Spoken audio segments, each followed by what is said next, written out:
이번 천안 원정에 참가하셨던 강유님께서 저희 단톡방에 사진을 한 장 보내셨는데요. 경기장에 입장하기 위해서 대기줄에 서 있는 사진이었습니다. 사진으로만 봐도 현지 날씨가 얼마나 무더웠을지 그 온도와 습한 습도마저 사진을 통해 잘 느껴졌었는데요. 한편으로는 와, 우리 원정 팬, 우리 동료들 오늘 엄청 고생하시겠구나 그런 생각부터 들더라고요. 그야말로 기록적인 폭염입니다. 또한 이번 경기에서 응급치료를 위해 실려 나가신 팬분들도 계셨다고 하는데요. 경기장을 찾으시는 모든 팬분들께서 정말 건강에 유의하시면서 응원하셔야 할 것 같습니다. 매년 무더운 여름이 되면 여러분 이제는 더위 조심하셔야 합니다. 물 많이 드셔야 합니다. 이런 말씀드리곤 했었는데요. 그 여름 절정의 시간을 지나가고 있습니다. 이 시간도 버티다 보면 어느새 지나가 있을 겁니다. 그러다 보면 우리 수원도 더욱 강해져 있을 거라 믿습니다. 빨리 선선한 바람이 부는 계절이 오기 바라는 마음으로 오늘 골다방크루 팟캐스트 시작해보도록 하겠습니다. 또한 이번 경기에서 치료받으신 우리 동료분께서도 건강히 쾌차하셨기를 바라면서 오늘 이 시간 본격적으로 시작해보도록 하겠습니다. 진짜 미칠 듯한 날씨입니다. 그래서 저희도 다소 지친감이 있어서 휴식을 통해 다시 한번 으쌰으쌰 해보자 이런 마음으로 휴방을 잠깐 가졌었죠. 2주간 잘 쉬셨는지 궁금합니다. 오늘 나오신 패널분들과 인사 나눠보도록 하겠습니다. 안녕하십니까? 안녕하십니까. 꼴다방 크루의 테토남 참독가 건었습니다. 반갑습니다. 네, 테토남 나와주셨고요. 예, 안녕하십니까. 저는 성향상 따지면 테토녀가 될 것 같은데. 애견남 아니고요. 애견남? 애견남보단 좀 더 여성스러운 것 같아서 테토녀 하겠습니다. 네. 그 천안까지 가서 축구와 사우나를 동시에 즐기고 온 테토녀 청주 사는 계란 강윤입니다. 테토가 뭐예요? 저 모르겠는데. 테스토스테론, 남성 호르몬. 에스트로겐, 여성 호르몬. 그러니까 뭐 상남자 뭐 이런 건가? 그렇죠. 제가 싫어하는 건데 그런 거. 요즘 또 인기더라고요. 저는 뭐가 될까요, 그러면? 애견녀?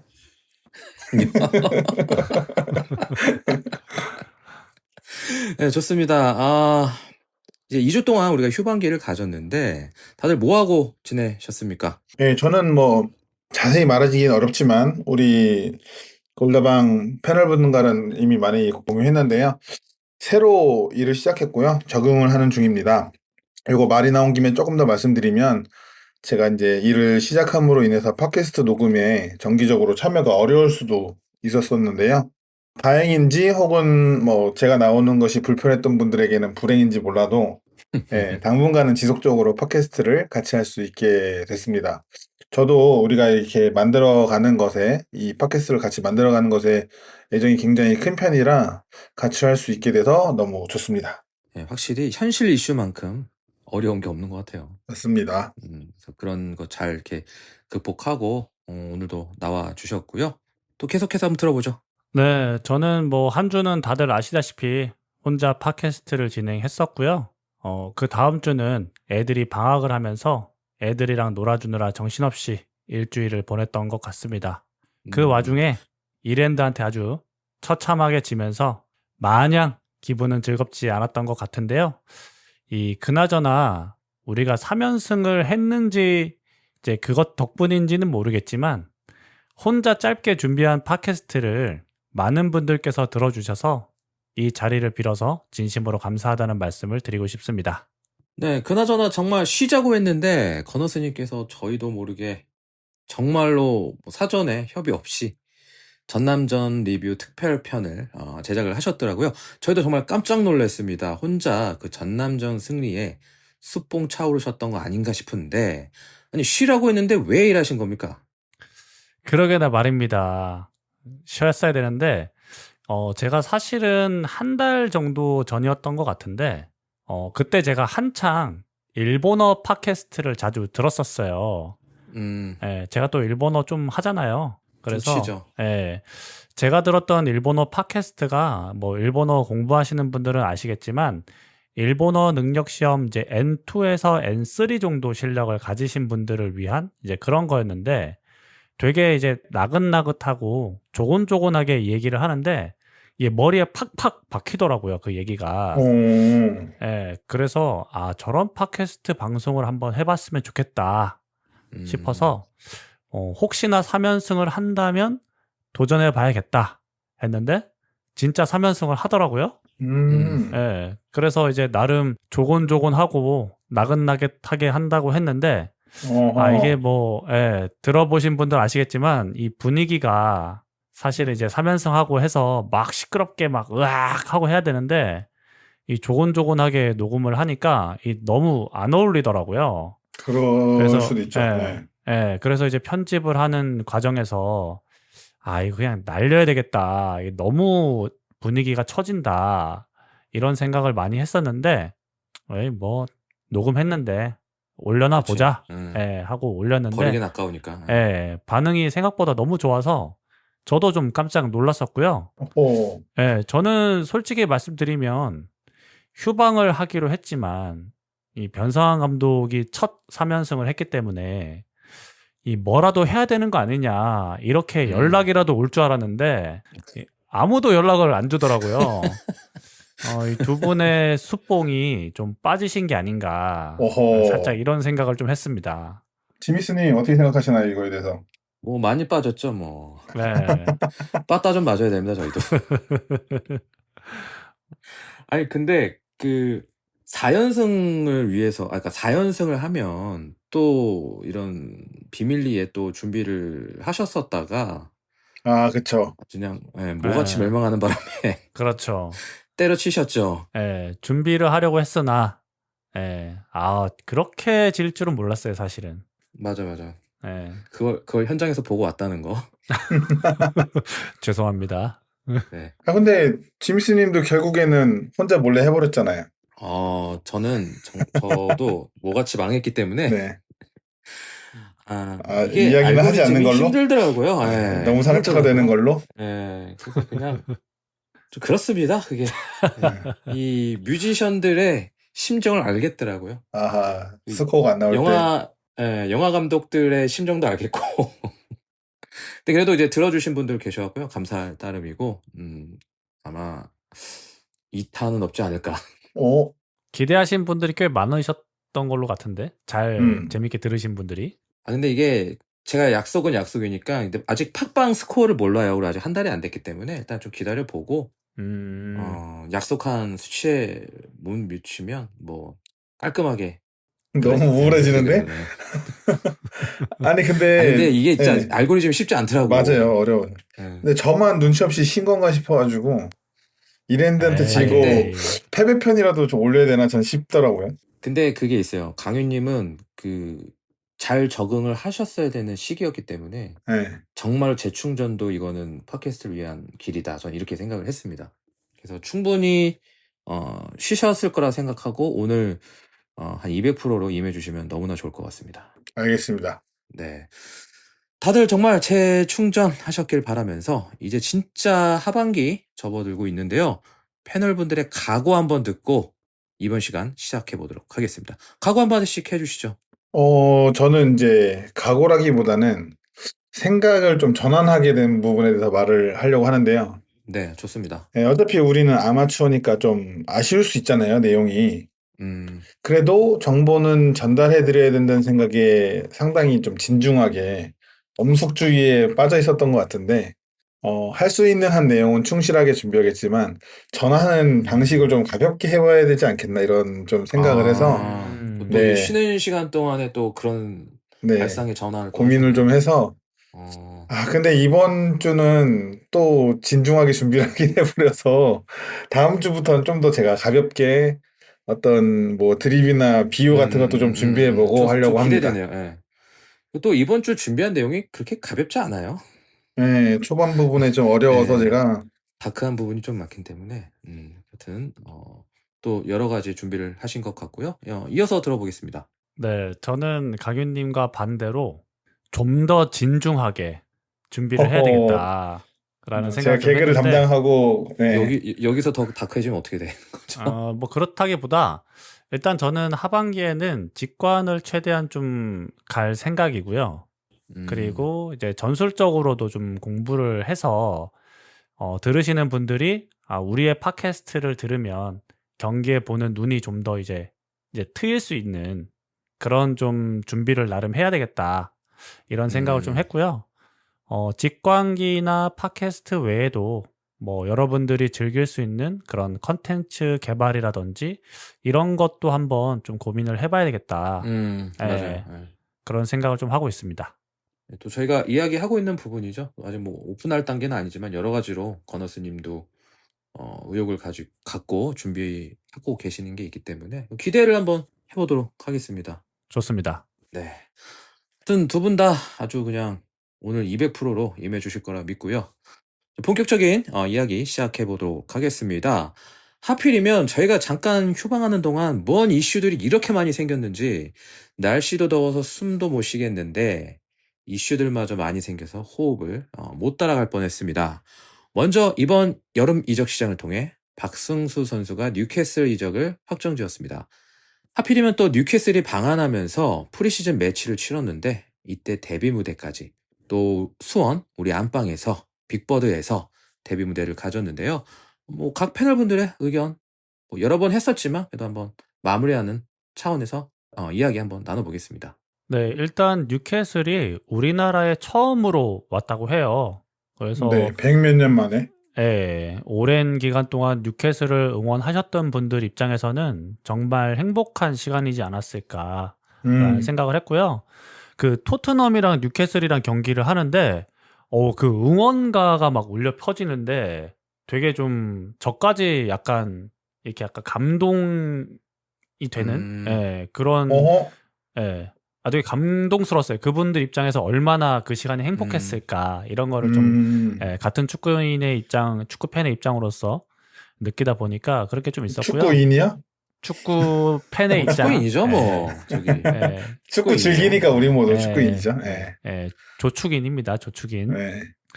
그리고 이제 박승수 선수가 두 경기를 이제 좀 짧게 뛰었는데 저는 이제 두 경기를 보면서 기대와 한계가 동시에 좀 나타나지 않았나 이런 생각이 들었고요.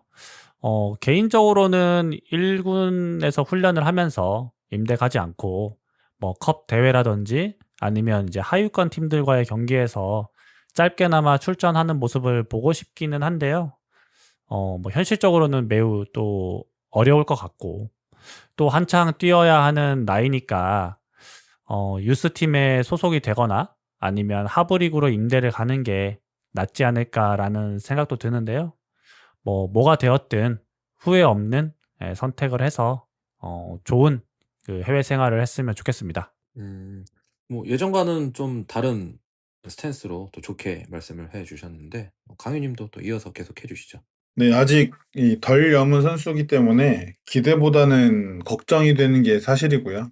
솔직히 다른 팀 선수였다면 유럽을 가든 남미를 가든 아프리카를 가든 어디를 가든 뭐 코레코나 하고 말 텐데. 그쵸. 솔직히 작년에 양민혁 간 것도 어떻게 보면 이제 그 한국 프로축구, 한국 축구라는 입장에서는 그 유소년 선수가 바로 프리미어리그 팀으로 이적한 거기 때문에 양민혁 선수 이적이 굉장히 큰 사건일 수도 있는데 저 개인에게는 아무런 감흥이 없었어요. 저도 뭐 그닥 솔직히 그냥 가라. 잘하면 뭐 내가 중계 보겠지 뭐 그랬는데 아무래도 이제 우리 팀 선수, 우리 유스 메탄고 출신 선수이기 때문에 굉장히 걱정이 되는 것 같아요. 기대보다. 이 선수가 그쵸.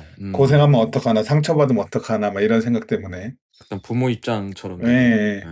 뭐 이미 이적이 결정된 상황에서 뭐 어떤 의견이랄 건 없고 본인이 하고자 하는 목표가 있을 거고 또 바라는 꿈도 있을 거잖아요. 그거 다 이루고 좀 오래오래 유럽에서 활약하다가 돌아왔으면 좋겠고 돌아올 때 주소는 화성시 반월동 420번지입니다. 크라죠 거기가. 네, 클럽하우스 주소예요. 이쪽으로 잘 찾아서 돌아왔으면 좋겠습니다. 뭐 갑자기 저기 좀 전주로 간다든가 저기 뭐 경부 타고 울산 간다든가 이러진 않았으면 좋겠고요. 전 좀 신기한 것 같아요. 몇 주 전만 해도 빅버드에서 푸른 유니폼 입고 뛰던 선수가 그쵸. 갑자기 뭐 제대로 인사 못하고 급하게 가가지고 거기서 오피셜 사진 찍고 그 소속이 바뀌어가지고 한국 들어와서 빅버드에서 경기 뛰는데 이게 뭔가 싶기도 하고 어쨌든 이제 팀을 떠나서 성장해야 되는 또 그 어떻게 보면 좀 꿈의 무대를 갔으니까 잘 성장해서 성공해서 나중에 잘 집으로 돌아갔으면 좋겠습니다. 하여튼 응원하겠습니다. 박성준 선수 화이팅입니다. 이어서 K리그도 이적 시장이 마감되었습니다. 기존에 제가 황석호 선수까지는 자세히 다뤘었는데 그 이후에 이제 마땅한 윙어 자원이 없어서 이적 시장 그냥 마감할 것 같다. 이런 말씀도 한번 드렸었거든요. 근데 저희가 쉬는 휴방기 동안에 3명이나 영입됐습니다. 먼저 박지원 선수가 성남에서 왔고요. 김민우 선수가 울산에서 왔고 강성진 선수가 탈북했죠. 북패에서 임대 왔는데요. 또 휴방기 동안 경기에서 또 이 선수들도 뛰었단 말이에요. 이 선수들 영입 어떻게 보셨는지 의견 들어보도록 하겠습니다. 지금 스쿼드에 이규성, 김지현, 김민우, 황석호 작은 울산이 돼버리고 있는데요. 뭐 할 얘기들이 앞으로 좀 많아서 오늘 뭐 짧게만 선수들에서 얘기한다면 박지원과 강성진의 영입은 굿, 김민우는 쏘쏘라고 생각을 해요. 이유를 조금만 말해보면 박지원은 이미 몇 경기에서 지금 보여준 대로 저돌성과 스피드가 있기 때문에 우리 측면에 에너지를 좀 더해줄 수 있는 선수가 됐고 현재 수원은 측면에 오른발잡이 선수들이 많아요. 그런데 오른쪽에서 안으로 들어오면서 인사이드 포워드라고 하죠. 보통 오른쪽에서 왼쪽으로 중앙 쪽으로 들어오면서 왼발로 마무리하는 능력을 가진 선수라 스쿼드의 다양성을 더하는데 이 선수도 도움이 되기 때문에 이 두 선수는 굿. 다만 김민우 선수의 영입은 솔직히 좀 물음표였어요. 물론 김민우가 우리 팀에서 해준 게 많고 좋은 그렇죠. 추억이 있기 때문에 돌아오는 것을 반기는 분들이 많을 텐데 우리 팀 상황상 어쨌든 즉시 전력이 되는 선수가 필요한데 돼줄 수 있을까? 왜냐면 이 김민호라는 선수 가진 이 포지션의 애매함 이런 것 때문인데 맞아요. 요거는 뭐 이제 좀 더 나중에 길게 말할 수 있게 되면 설명하고 근데 이제 지난 천안전에서는 우리가 3백 운영을 하면서 우측 좌측 윙백처럼 나왔잖아요. 요렇게 나올 경우에는 이 선수가 분명히 쓸모가 상당할 수 있다. 그리고 혹은 이제 만약에 풀백으로 나온다면 수비력이 매우 아쉽긴 하지만 그래도 이기재 선수의 체력 관리용으로도 분명히 어느 정도 역할을 해줄 수 있을 거다. 뭐 장석환 선수가 지금 꽤나 뭐 그런 역할을 해줬어야 되는데 우리가 나왔을 때 좀 불만스러운 모습을 보여줬기 때문에 그래서 그 정도의 역할만 해줘도 뭐 괜찮지 않을까 이렇게 생각을 하고 있습니다. 좋습니다. 코너스님 계속 이야기해 주시죠. 네, 저도 비슷한 의견인데요. 그 박지원 선수 같은 경우에는 2부 리그에서는 득점감이기 때문에 뭐 매우 좋은 영입이라는 생각이 들고요. 벌써 2골이나 넣었거든요. 그래서 되게 맞아요. 좋은 영입이라고 생각하고 김민우 선수는 저도 잘 모르겠어요, 사실은. 왜냐면 제가 이 선수를 본 게 2019년이 전부이기 때문에 뭐 그 당시에도 저는 막 엄청 잘한다는 생각은 안 들었었거든요. 예. 그리고 뭐 좀 찾아보니까 코로나 시기에는 그래도 좀 수원에서 나름 괜찮은 성과를 거둔 것 같아요. 그래서 뭐 그 청두로도 갔었고 그런데 이제 나이가 35인데 그때만큼의 과연 활약을 보여줄 수 있을까라는 그런 의문이 좀 들고요. 근데 뭐 이 선수가 주전이 아니라 이제 백업으로 나올 거기 때문에 뭐 젊은 선수들을 뭐 이렇게 튜터링 하는 데 있어서는 또 좋은 역할을 할 수 있지 않을까라는 생각이 들고요. 강성진 선수 같은 경우에는 이랜드전에서는 약간 좀 뭐지? 하는 생각이 들었어요. 뭐지? 얘 뭐 하는 거지? 약간 이런 생각이 들었었는데 천안전 경기를 보니까 몸놀림이 좋은 걸 떠나서 되게 의욕적이더라고요. 예, 그래서 뭔가 보여주겠다. 약간 나 완전 영입해줘라. 약간 이를 이런 갈았다. 그런 것처럼 아주 도끼가 바짝 오른 모습이 보여서 앞으로의 활약이 좀 기대가 되는 그런 선수인 것 같습니다. 그 천안전 마지막에 강성진 선수가 한 번 페이크하고 왼발로 슈팅 찬스 만들잖아요. 예. 그게 이 선수 약간 장점 같은 거거든요. 근데 그때 왼쪽이었지만 특히 오른쪽에서 과거에 뭐 따지자면 연기우 선수가 오른쪽으로 기용됐을 때 측면 안으로 들어오면서 왼발 슈팅 만들었잖아요. 그런 식의 플레이가 이 선수가 좀 돼요, 확실히. 그리고 청소년 레벨에서는 거의 뭐 탑 클래스였고 프로에서도 굉장히 가능성 높다라고 받았던 선수라 건너스님 말대로 좀 이갈았다 하면 분명히 후반기 우리 스쿼드에 굉장히 큰 도움이 되지 않을까. 이런 생각도 좀 듭니다. 저는 강성진 선수 보고 있는 것만으로도 좋더라고요. 음. 다른 의미로. 그렇죠. 네, 서울 이랜드전 저희 브이로그 영상에는 제가 이제 편집하느라고 그 내용을 이제 날렸는데, 그 이제 이준희 아버님이랑 저랑 같이 앉아가지고, 저러다 강성진이 골 넣고 수원 엠블럼에 딱 키스하는 거 해주면 난리 난다, 막 불타오를 거다 이랬는데, 그런 일은 벌어지지 않아서 했는데, 머지않아 나중에 일어나겠죠. 또, 머지않아서. 일어나지 않을까. 지금 아니라고 분명히 부인하겠지만 조용욱 나왔을 때도 그랬고, 조용욱 이후로 강성진 나왔을 때도 오산고 최고의 아웃풋이다 이런 소리 했었는데 어디가 있는지 지금 즐거워요, 저는. 네, 그래서 매우 즐겁습니다. 또 탈북자들이 잘해주고 있거든요. 음, 일류첸코라든가 그렇죠. 일류첸코라든가 정승원은 아웃이고요. 제가 이제 김민호 선수 같은 경우는 뭐 아시는 분들도 아시겠지만 제가 굉장히 좋아했던 선수거든요. 그래서 모든 마킹을 고민하지 않고 넘버 10 김민우로 마킹을 했었어요. 근데 그 아마 20 시즌인가? 코로나 시국 때인가? 21년인가? 21 시즌에 그 박건아 감독님 오시고 나서 역삼각 미들 해갖고 한석종, 김민우, 고승범 해서 이게 리그 최고의 미드필더진으로 해서 그때 이제 마지막 수원의 그 리그에서 좀 성적이 좋았을 때였거든요. 그래서 너무 좋았는데, 그리고 나서 다음 시즌 준비하는 와중에 갑자기 떠났잖아요. 주장이었는데. 그렇죠. 그래서 그 당시에 실망이 굉장히 크셨을 거예요, 팬분들. 그래서 제가 그 당시에 그 썼던 글을 한번 읽어봤어요. 있더라고요. 그 실망감에 대한. 그리고 그 마치 여자친구랑 잘 헤어진 듯한 그런 분위기였어요. 그러니까 저는 마음을 이제 접었다. 이 선수에 대해서 잘 원망은 하지 않을게. 잘 접었다 싶어서 저는 루머 돌았을 때 솔직히 안 왔으면 좋겠다 생각했거든요. 저는 마음의 정리를 끝냈기 때문에. 근데 이렇게 오는 거 보고서 솔직히 경기장에서도 좀 그랬거든요. 이게 좀 감정적으로. 근데 또 뛰는 거 보니까는 자꾸 또 정이 가더라고요. 그래서 이왕 왔으니까 좋은 마무리로, 이제는 이제 선수가 은퇴 시기이잖아요. 곧 나이도 있으니까. 우리와 마무리는 정말 잘 끝났으면 좋겠다, 이런 생각이 좀 들었습니다. 어쨌든 좀 감정적으로 쉽지는 않았어요. 정말로 너무 좋아했던 선수여서. 근데 이제 왔으니까 잘해줬으면 좋겠다. 그렇게 마무리 해보도록 하겠습니다. 휴반기 동안 저희가 놓친 경기 중 전남전은 특별편으로 건어스님께서 다뤄주셨고요. 그 다음 경기가 필승했어야 했던 서울 이랜드전이었습니다.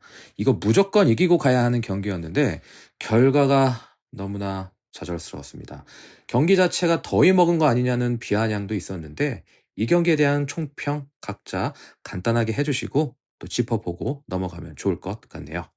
지난 3라운드를 리뷰하면서 제가 잘하고도 진 경기였다라고 말씀을 드렸었는데요. 4대2로 패배는 했지만 그렇죠.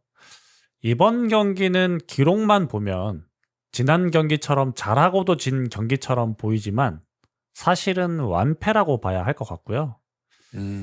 감독의 선수 기용, 전술, 선수들의 집중력 등등 어느 것 하나 제대로 된 게 없었던 경기였다. 이렇게 생각합니다. 저도 완패라고 생각했는데 역시 같이 완패라고 또 지적을 해주신 것 같네요. 네. 네, 저도 뭐 지난 경기라서 길게 얘기하진 않겠고요.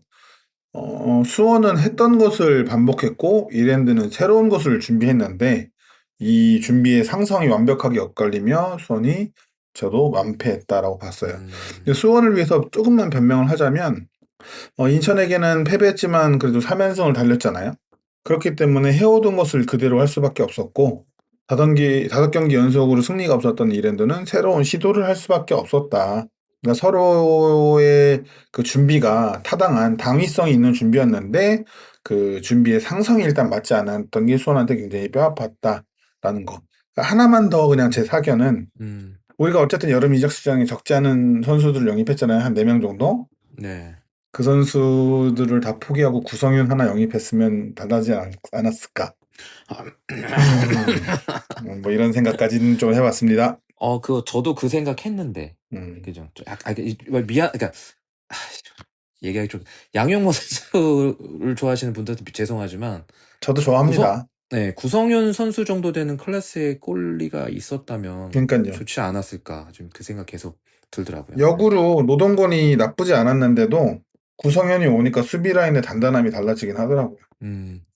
그런 부분이 좀 큰 것 같습니다. 경험 많고 카리스마 있고 또 뒤에서 든든하게 해주는 골리가 있다는 게. 근데 구성윤 선수가 오고 난 다음에도 계속 졌잖아요. 실점도 하고.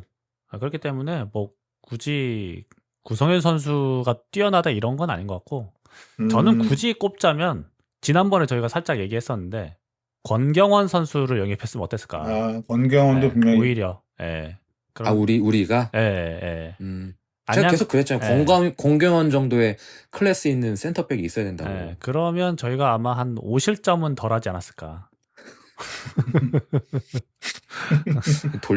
지금 현수비 좀 돌려갈 것 같은데. 아쉽습니다. 네. 그 각자의 워너비가 있으셨군요. 네. 이적 시장 끝났습니다. 네. 하필이면은 딱 그랬던 것 같아요. 이제 허명호님이랑도 축구 보면서 이것도 재수없게 혈 뚫어주는 거 아니야? 이랬는데 역시나 허준 축구를 했죠. 혀를 뚫어줬죠.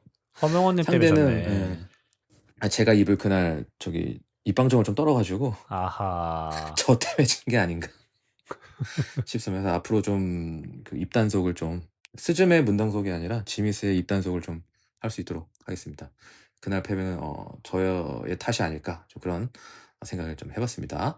자, 계속해서 이번 시즌 보면 직접적 경쟁자인 인천과 2번 졌고요.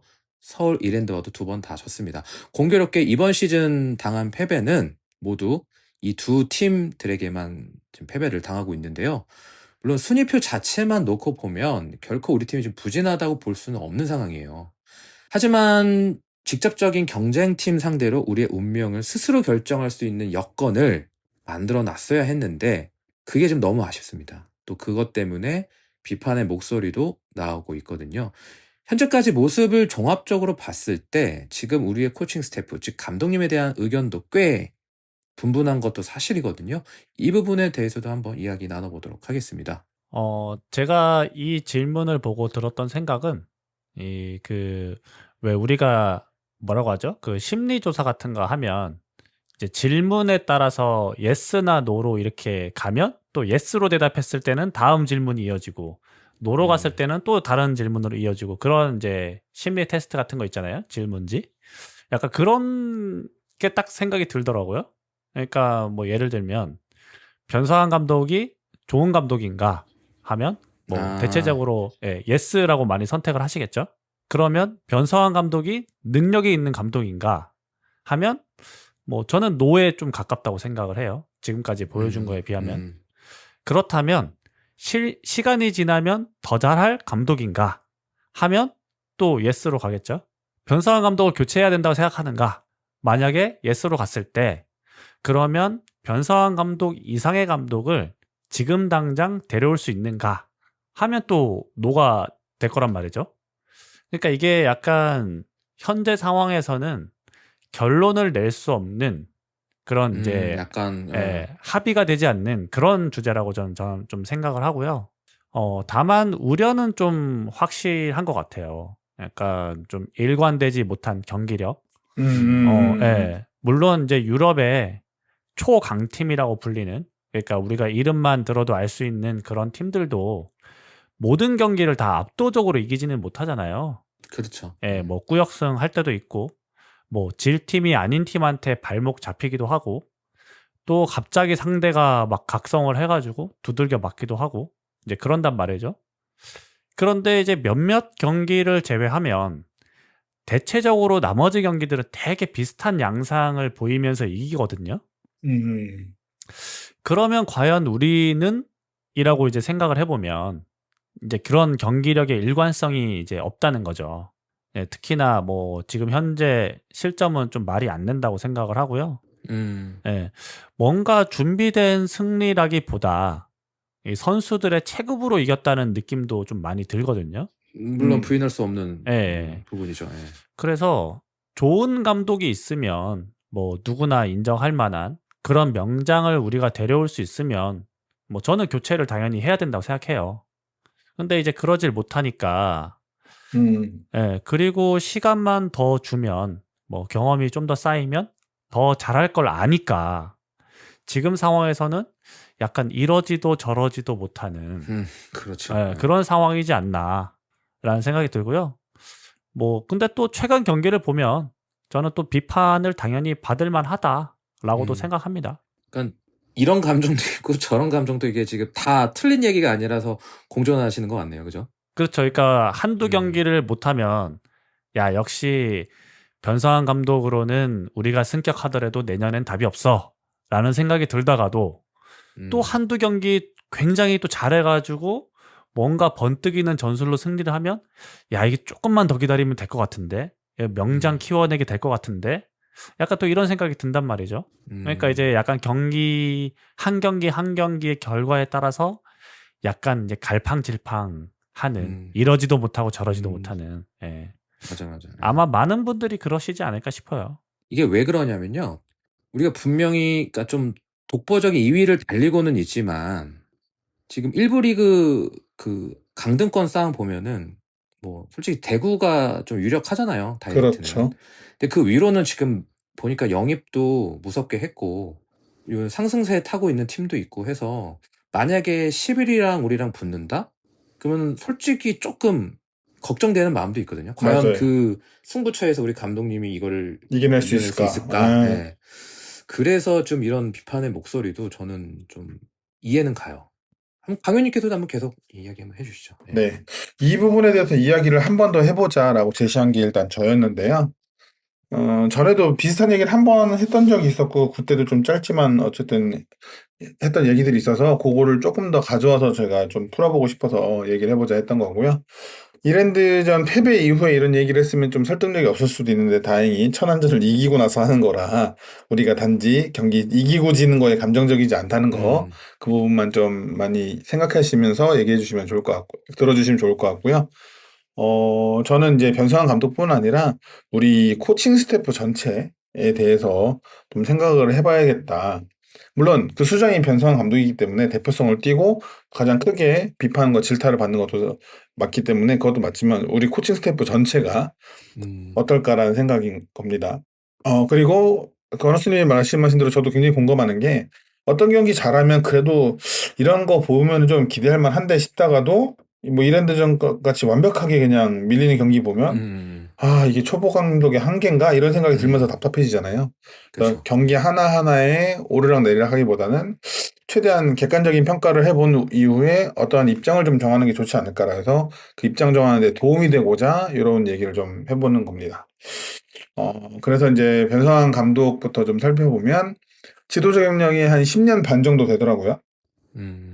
전체. 네, 전체 지도자 경력이 이미 다 알고 계신 사실이지만 다시 한번 상기하기 위해 말씀드리면 10년 반 정도 중 9년 정도가 유소년 팀이에요. 프로팀 산하 유소년 팀도 있었고, 그때는 뭐 감독이 아니라 코치도 있었고요. 그리고 축구협회 연령별 지도자도 맡았고, 그래서 수원 삼성 블루윙스의 감독이 프로팀 첫 커리어고 지금 1년 좀 넘게 팀을 이끌고 있습니다. 그렇죠. 네, 수석 코치인 김도영 코치와 이상용 코치 모두 프로팀은 수원이 지금 처음인 상태예요. 이하라 코치와 골키퍼 코치인 조민혁 코치만이 수원의 프로팀 경력이 있고 조민혁 코치도 이전 전남 소속으로 있었던 것이 프로 경력의 전부입니다. 즉 이번에 올해 여름 돼서야 새로 영입한 이하라 코치 외에는 프로 경력이 전무한 전반적으로 네, 그러네요. 코칭 스태프들이 어쨌든 없기 때문에 감독이 흔들리는 것에 대해서 어떤 조언이나 도움을 주기에는 모두가 경력이 좀 일천하다. 이런 부분이 또 약점이 좀 되고 있지 않나라는 생각을 해서 경력에 대해서 얘기를 했고요. 성적에 대해서 또 좀 얘기해 볼 만하다 싶어서 얘기를 꺼내는데 2024 시즌 변성환 감독이 부임 이후 수원이 22경기에서 9승 10무 3패 승점 37점을 거뒀어요. 22경기에서.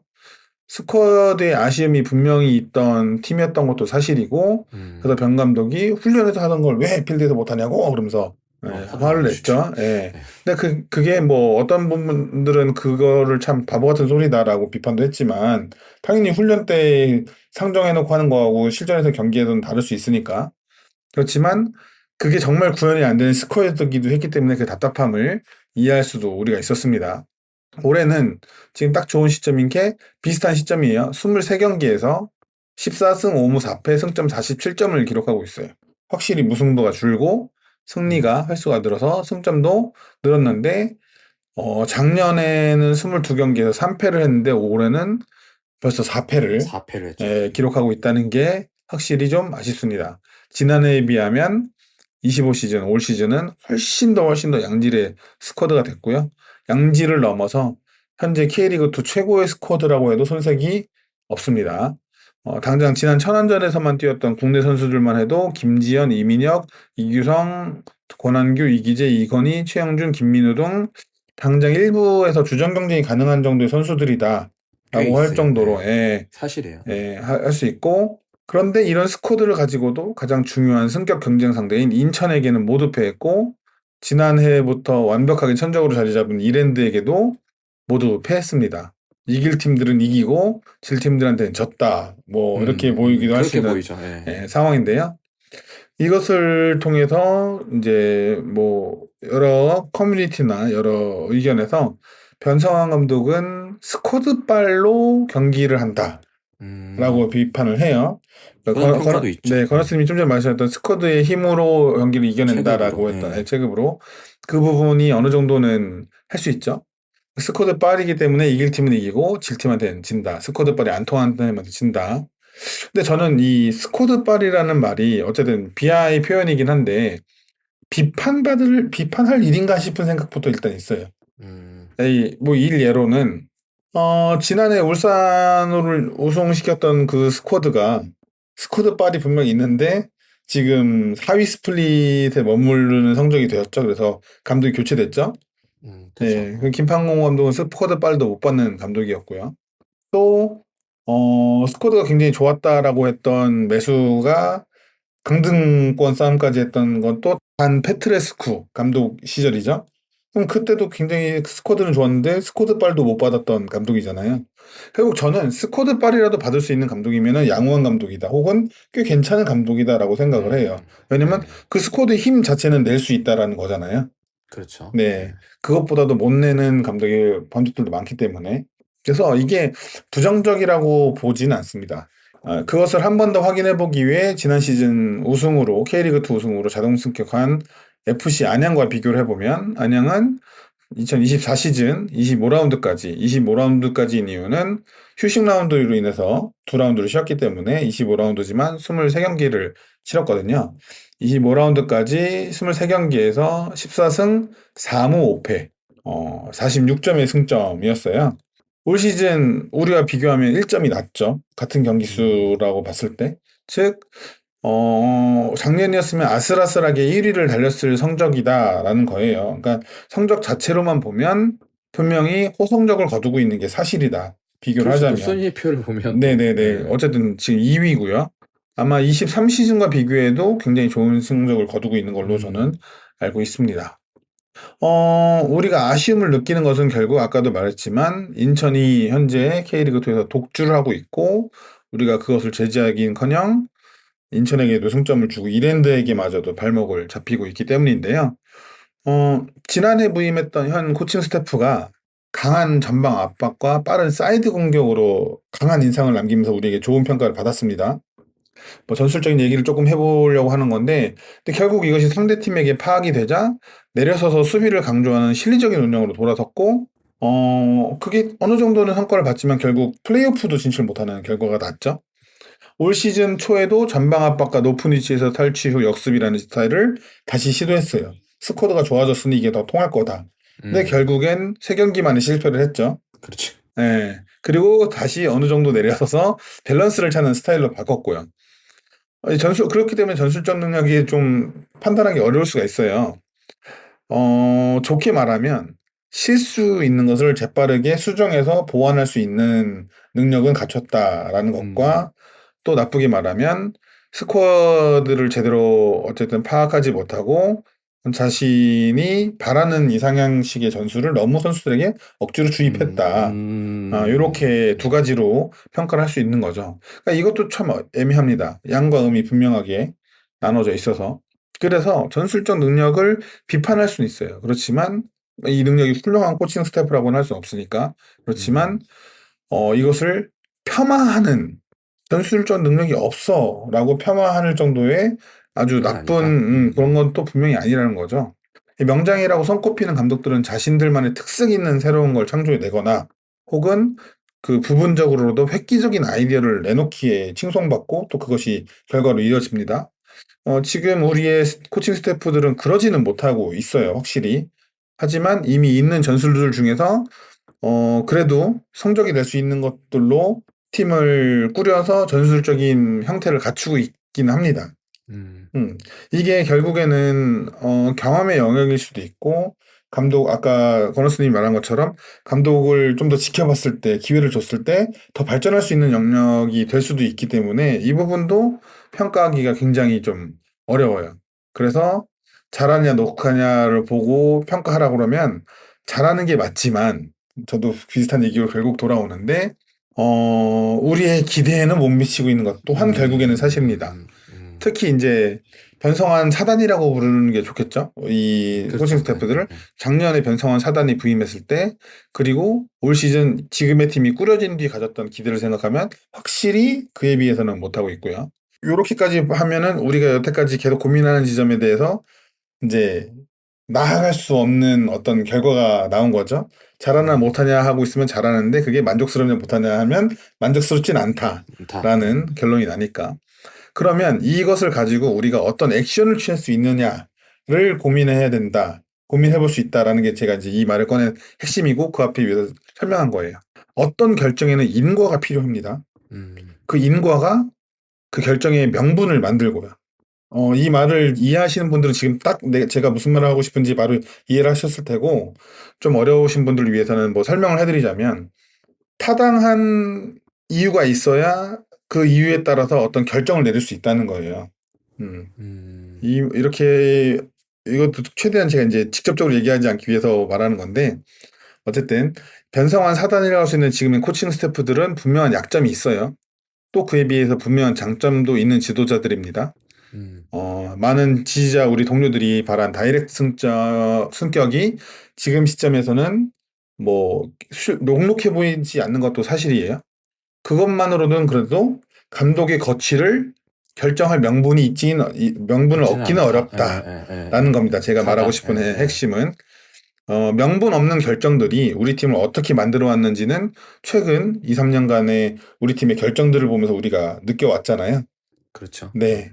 그렇기 때문에 명분이 있는 결정을 하기 위해서는 분명한 명분이 날 만한 어떤 결과들이 나와야 된다. 그 이후에 우리가 어떤 결정을 했을 때 그 결정이 지지받고 또 이해받을 수 있을 것이다. 라는 겁니다. 건너스님 말대로 펩 가르디올라가 수원사청에 관심이 있다. 그 자체로 명분이 돼버립니다. 그렇죠. 예를 들면 어서 오십시오. 예를 들면 무슨 말인지 이해되시잖아요. 그죠? 그런 어떤 명분이 분명히 있지 않는 상태에서 단순 뭐 지금 결과가 만족스럽지 않다라는 식으로 결정을 내리면 이 이후에도 우리가 어떤 감독을 데려오거나 어떤 뭐 같이 하고 싶은 지도자나 선수들이 있을 때 그것을 데려올 수 있는 명분도 굉장히 줄어들기도 합니다. 네, 그것을 또 그럼 해결하기 위해서는 뭐 돈이나 다른 것으로 보상을 해줘야 될 수도 있게 되고요. 그렇기 때문에 결국 어떤 결정에는 명분이 필요하고 지금은 우리는 그 명분을 제시할 만한 것이 없다. 그러니까는 어떤 선택을 위한 명분을 제시할 만한 것이 없다. 그래서 지금 아직까지는 그래도 우리가 기회는 있잖아요. 제로가 된 게 아니기 때문에 네네. 그리고 그것을 기회는 있고 그것을 유지하고 있는 것도 지금 코칭 스태프들이 노력해서 유지하고 있는 것이니 지금은 말이 결국 길었지만 결국 돌아와서 지금은 지적보다는 지지가 필요한 때가 아닌가라는 저는 결론을 좀 내리게 되고요. 이런 부분에 대해서도 같이 많이 좀 생각을 해봤으면 좋겠다.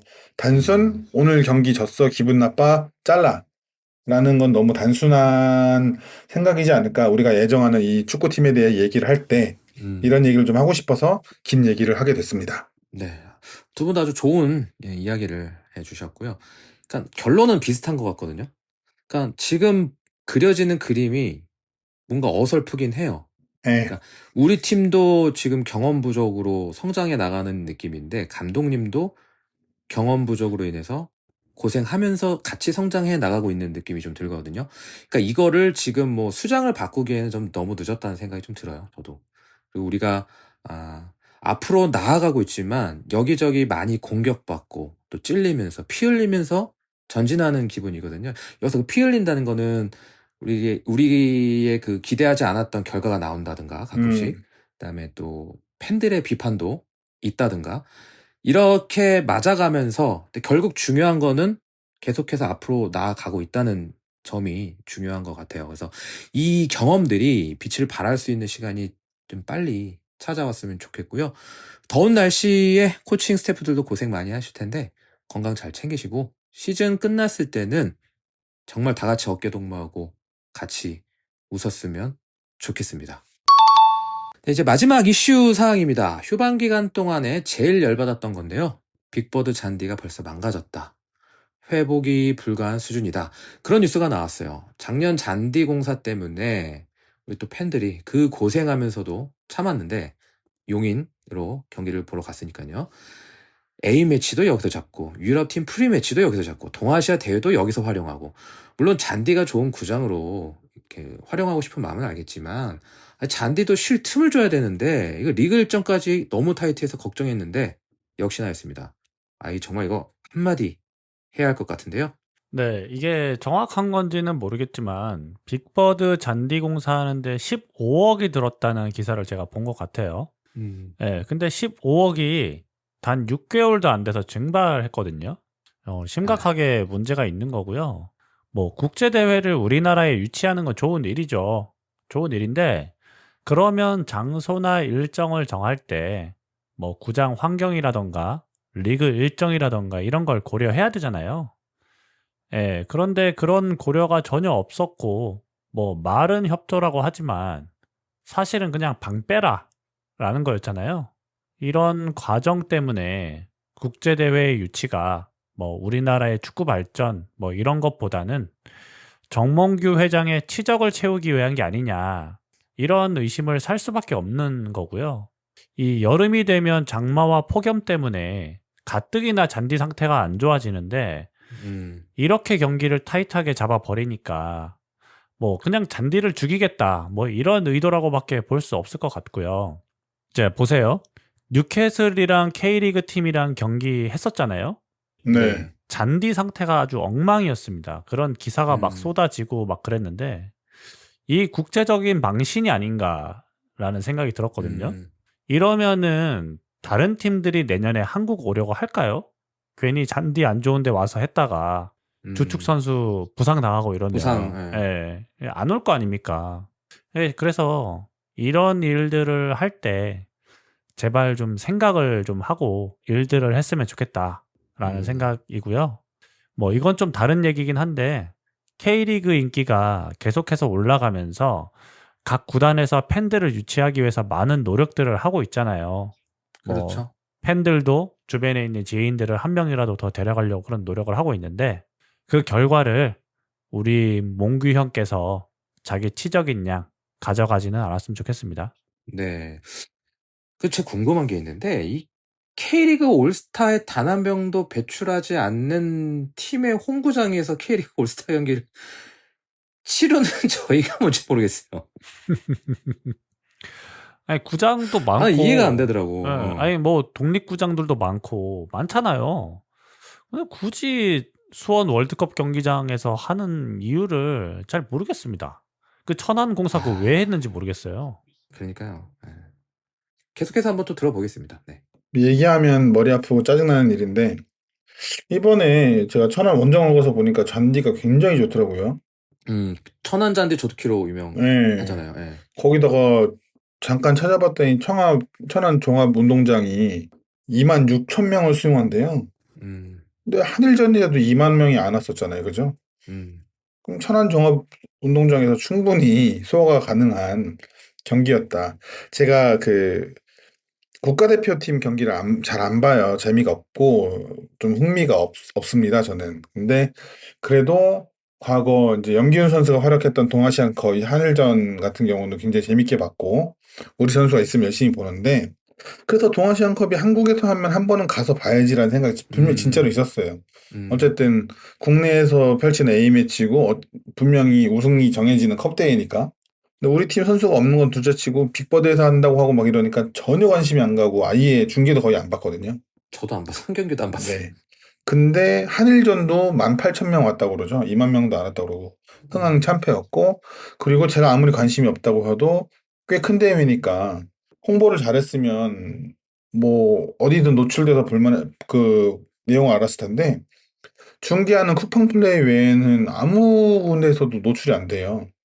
그러니까 대회도 부실적으로 운영을 했다라고 볼 수밖에 없는 거죠. 이런 대회에 우리 잔디가 쓰였다는 게 좀 너무 화나고 이런 대회뿐 아니라 이렇게 대한축구협회 행사에 그리고 더 열받는 건 얼마 전에 그 뉴스 보도로 수원 월드컵 경기장 관리재단이 무리하게 수익 사업을 벌인 결과다라는 식의 뉴스 기사가 나왔더라고요. 맞아. 그런 뉴스 나왔죠. 네.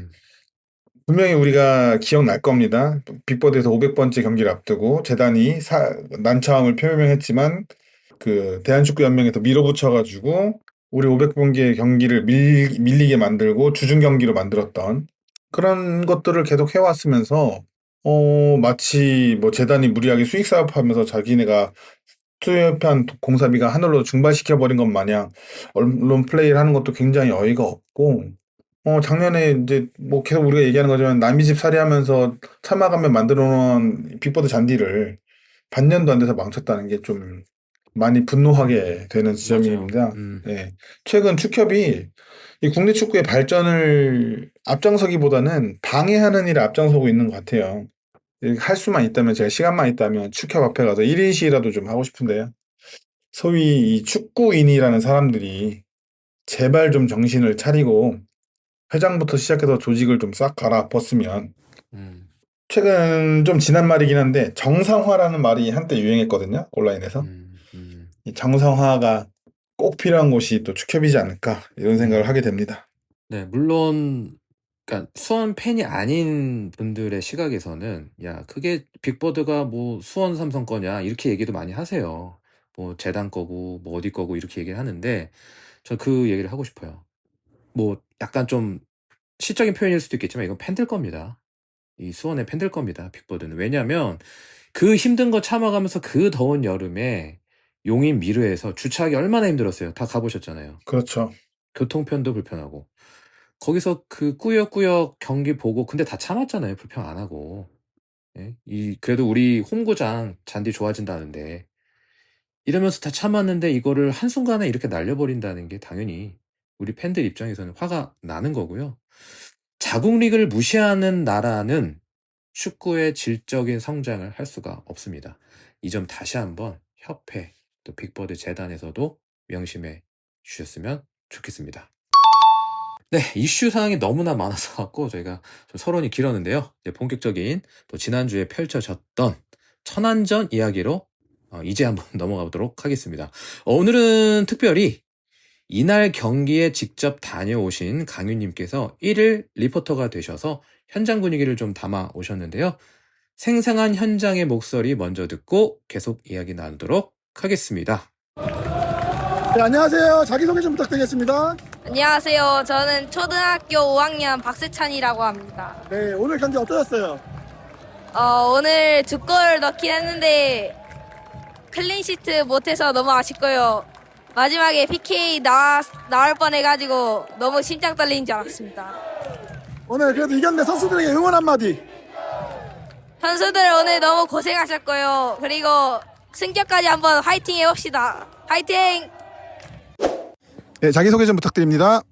안녕하세요. 망포초등학교 3학년 9반 최현우라고 합니다. 네, 오늘 경기 어떻게 보셨어요? 오늘 진짜 대환장하면서 경기 봤던 것 같아요.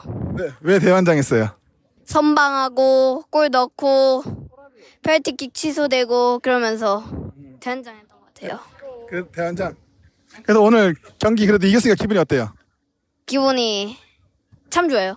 참 좋아요. 마지막으로 선수들에게 응원의 한마디. 앞으로 더 열심히 해서 승격해보자. 화이팅! 오케이. 자, 안녕하세요. 자기소개 좀 해주세요. 안녕하세요. 서울에 사는 이준이랑 친한 이모 담이모입니다. 오늘 경기 어떻게 보셨어요? 일단 전반전에 세라핌이 선제골을 넣어서 쉽게 간다고 생각을 했지만 후반전에는 수비의 실수인지 한 골을 먹혀서 조마조마했습니다. 그래도 오늘 선수들이 이겼으니까 선수들에게 응원의 한마디 해주세요. 일단 저희가 2등으로 가고 있고 1등이랑 승점차가 지금 8점이 나지만 1등 생각하지 말고 저희 갈 길만 간다면 우리가 원하는 승격할 수 있으니까 끝까지 저희 팬들은 믿고 응원하니까 최선을 다해주세요. 감사합니다. 네, 자기소개 부탁드립니다. 성남 사는 수원 팬 이승환입니다. 네, 오늘 경기 보셨는데 어떻게 보셨어요? 일단 빠른 선제골이 다행이라 생각하고요. 어쨌든 마지막에 아쉬운 장면도 많았지만 승리한 게 제일 중요했다고 생각합니다. 그래도 오늘 경기 승리했으니까 선수들에게 응원의 한마디 부탁드립니다. 팬들은 뒤에서 쉬지 않고 있으니까 선수들도 쉬지 않고 열심히 끝까지 갔으면 좋겠습니다. 네, 꼴다방에게도 한마디 부탁드립니다. 10만 가자. 오케이. 확실히 이제 현장의 팬분들 내용이 비슷하신 거 보니까 우리 경기 굉장히 쉽지는 않았겠다 이런 느낌을 좀 받았고요. 또 그 담임모 목소리가 완전 쉬신 거 보니까 열심히 또 응원 하신 것 같더라고요. 더운 날씨에도 정말 열심히 응원하신 것 같아서 또 한번 리스펙을 갖게 되었습니다. 현장에서 느끼신 경기 소감과 비슷하실 것 같은데 각 패널분들의 경기 소감도 이어서 들어보도록 하겠습니다. 커너스님부터 출발하시죠. 이기면 장땡이라는 말이 있는데요. 이기면 장땡인가? 라는 생각이 들었고요. 지난 서울 이랜드전에서도 느꼈지만 일류첸코의 부재가 매우 크게 느껴진 경기였다. 라고 생각합니다. 그렇습니다. 강유님께서도 계속해 주시죠. 최근 기세가 좋았던 천안을 상대로 잘 버틴 경기다라고밖에 말하기 어렵고요. 예, 저도 마찬가지로 일류첸코의 공백으로 인해서 전방에 무게감이 줄었는데 좋은 역습을 통해 득점을 성공했고 그것을 잘 지킨데 잘 지킨 것에 의의를 둬야 된다. 그리고 김민준의 발견이 있어서 좋았다 정도로 마무리를 할 수 있을 것 같아요. 네. 제가 이 경기를 보지는 못했거든요. 그때 제가 행사가 있어갖고 그래서 이제 끝났을 때 경기 결과를 봤어요. 근데 이긴 거예요, 2대1로. 그리고 나서 이제 저희 단톡방 보는데 건어스님이랑 이제 강효님께서 약간 좀 자조 섞인 그런 대화가 있는 걸 봤을 때 제가 그런 생각이 들었습니다. 이겼는데도 이런 대화가 나왔다는 걸 보니까 수원 왜 또 왜 이런 생각이 들었거든요. 역시나 그리고 나서 경기를 보니까 왜 이런 반응이 나왔구나 이런 네, 또 그런 생각이 들었는데요. 이번 라인업부터 좀 얘기를 해보면 물론 감독님 인터뷰에서는 양영모 선수가 이제 부상 여파도 있었다라고 말씀을 하셨는데 제가 봤을 때는 부상 여파가 있었지만 출전은 가능했던 상황이었다고 봤거든요. 그러니까 좀 심리적인 요소도 고려를 했다라고 말씀하신 거 봐서 최근에 이런 좀 부진도 영향이 있지 않을까 싶은데 그래서 김민준 선수가 대신 기회를 좀 부여받았잖아요. 좀 특이한 점이라 좀 볼 수 있을 것 같은데요. 저 개인적으로는 경기력이 꽤 괜찮다고 보였는데 또 이번 라운드 MVP였거든요. 네, 여러분들 어떻게 보셨는지 좀 궁금하네요. 생각. 네. 네, 저는 김민준 선수 보면서 가장 인상적이었던 게 발밑에 대한 자신감이 있어 보였어요.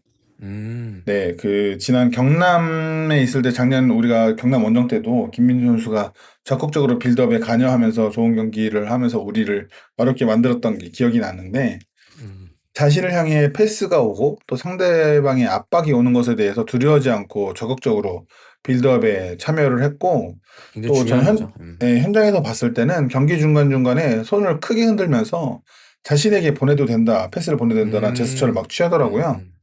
그리고 또 굉장히 좋았던 거는 이제 수비수들 중에 한 명이 공을 받으면 손짓으로 해가면서 보낼 수 있는 위치에 대해서 막 알려주고 그래요. 그러니까 적극적으로 빌드업에 참여했다는 거죠.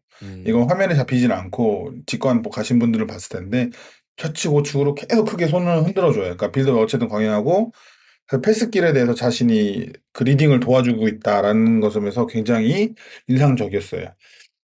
지난 이랜드와의 경기에서 양영모 선수에게 향한 패스가 총 15개였거든요.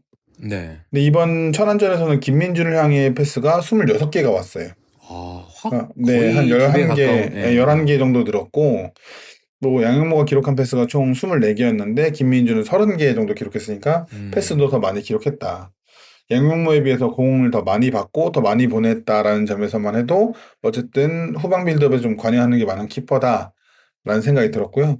한 가지 아쉬운 점이 있는데 이거는 김민준 선수에 대한 아쉬움이 아니라 이렇게 어쨌든 자신감 있는 김민준 선수를 두고 전술적으로 형태를 갖춘 빌드업이 아닌 선수들의 개인 기량에 의한 빌드업을 시도했다는 거. 예, 이게 굉장히 아쉽고요. 제가 종종 후방에서 빌드업을 시도할 거면 김민준을 써볼 필요가 있다라는 것을 또 계속 팟캐스트를 어필하시죠. 통해서 네. 말씀드렸는데 정말 뒤에서 만드는 축구를 좀 해볼 생각이 있다면 선수들에게 던져놓는 게 아니라 패턴을 좀 만드는 게 중요하다. 몇 번을 강조해도 부족한 것 같습니다.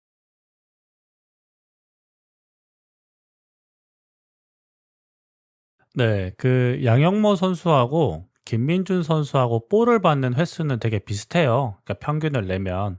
근데 이제 차이는 뭐냐면 양영모 선수 같은 경우에는 되게 안전한 상황에서 볼을 받는 경우가 많죠. 근데 이제 김민준 선수 같은 경우에는 이제 강현님께서 잘 말씀해 주신 대로 빌드업에 좀 적극적으로 관여를 많이 하거든요. 네, 그러다 보니까 뭐 그런 패스 성공 횟수라든지 그런 성공률 자체는 뭐 양영모 선수도 되게 높은 편이긴 해요.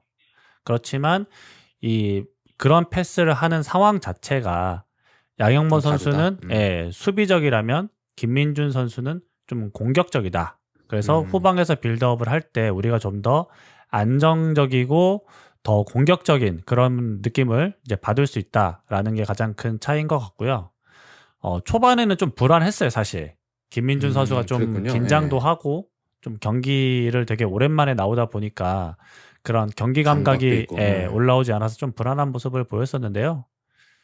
시간이 좀 지나면서 이제 중계에서도 이 김민준 선수가 좀 웃으면서 좀 이렇게 수비수들하고 얘기도 하고 좀 이렇게 하는 모습이 보이더라고요. 이제 그때부터 네. 좀 되게 안정적인 그런 패싱이라든지 본인의 장점을 잘 보여줬다고 생각을 하는데 저는 그래도 아직은 이제 캐칭이라든지 아니면 상황 판단에서는 조금 더 발전할 필요가 있다. 물론. 예. 그렇죠, 그렇죠. 이게 뭐 경기를 보신 분들은 아시겠지만 뭐 파울로 끊긴 장면이긴 한데 이 나가려는 볼을 무리하게 잡으려다가 이 퉁그라에게 슈팅을 허용하는 장면이 있었잖아요. 이제 그런 장면처럼 아직은 좀 상황 판단에 있어서는 좀 발전을 더 해야 된다라는 생각이 들었고 되게 인상적이었던 게 뭐 중계로 보신 분들은 아시겠지만 이 김민준 선수가 슈퍼 세이브를 하자마자 또 이 참 얄궂게도 양영모 선수를 이렇게 잡아주거든요. 그러면서 중계가. 수원의 넘버원 골키퍼 자리가 바뀔 수도 있지 않을까. 양영모 선수가 긴장해야 되지 않을까. 이런 이제 시그널을 보여줬었는데 김민준 선수가 계속해서 좀 경기에 나오면서 좋은 모습을 보여준다면 양영모 선수와 선의의 경쟁을 하면서 두 선수가 좀 발전할 수 있겠다. 그리고 상황에 따라서는 진짜로 수원의 넘버원 골키퍼가 바뀔 수도 있겠다. 이런 생각이 좀 들었습니다. 그러니까 저도 경기를 다시 보는데 스코어는 2대1로 우리가 이긴 거지만 졌을 수도 있었겠다 싶은 경기더라고요. 사실은 그랬죠. 처음에 너무 많이 밀렸기 때문에 그랬죠. 그래서 그 김민준 선수가 그 순간적인 슈퍼 세이브를 보여준 게 굉장히 전 인상 깊었어갖고 굉장히 좀 좋은 골키퍼가 나타났구나. 개인적으로 좀 그렇게 봤는데 원래 그 골키퍼가 승점을 지켜주는 숨은 장, 즉 승점을 벌어주는 존재라고도 좀 생각을 하는데요. 저는 골키퍼 포지션도 클래스 있는 수준으로 가야 한다고 보는데 몇 년간 여기에 대한 투자가 저는 수원이 몇 시즌간은 좀 부족했다라고 생각을 합니다. 개인적인 생각이지만 만약 김민준 선수가 크게 성장해줄 수 있다면 이에 대한 고민을 좀 덜어줄 수 있지 않을까. 그래서 이번 경기를 통해 앞으로도 우리 양영모 선수와 좋은 경쟁 관계가 형성되면서 골문을 아주 든든하게 지켜 줬으면 좋겠습니다. 한번 지켜보도록 하고요. 감독님 인터뷰에서도 그렇듯 직전 경기였던 서울 이랜드전 패배가 주는 무력감이 걱정이었거든요. 왜냐면 인천과 승점 차가 10점으로 또 벌어졌고 경기도 완패였기 때문에 그 이번 경기 천안전까지 그 영향을 주지 않을까 그런 것에 대한 그 걱정이었습니다. 그래서 수원은 그 이전 경기였던 서울 이랜드전과 다르게 어떤 부분을 좀 보완하고자 또 중점을 두고 준비해왔다라고 보셨는지 건호스님께서 한번 이야기해 주시면 좋을 것 같네요. 제가 이랜드 경기가 잘 기억이 안 나가지고 좀 다시 돌려보기도 했고 천안전 경기도 다시 이렇게 돌려보기도 했는데 저는 큰 틀에서는 되게 비슷한 경기 운영을 했다라고 생각이 들었고요. 예, 다만 이제 이랜드전 같은 경우에는 우리가 이제 홈이었기 때문에 우리가 좀 더 주도권을 쥐면서 경기를 했다면 이번 천안전은 원정이었기 때문에 주도권은 내주더라도 실리적인 축구를 하겠다라고 나온 것 같아요. 근데 이거는 우리가 이제 원정 경기에서 올 시즌에 되게 일관적으로 보여줬던 경기 운영 방식이었기 때문에 뭐 특별히 천안전에 더 달라졌다라고 느낀 그런 거는 거는 아니고, 없었던 것 같고요. 이 천안이 지난 경기에서 경남을 4대 0으로 이겨서 그런지는 모르겠지만 초반부터 매우 공격적으로 나왔거든요. 라인도 굉장히 높았고요. 그래서 이제 우리는 빠른 역습이나 뒷공간을 이제 공략하기 위한 전략을 들고 나왔고 이게 이른 시간에 이 전략이 먹혀들면서 선제골을 넣었었는데요. 하지만 추가골을 넣기 전까지는 일방적으로 두들겨 맞았던 그런 또 경기 양상이었기 때문에 이게 과연 좋은 전략인가 하는 그런 의문도 좀 남는 경기였습니다.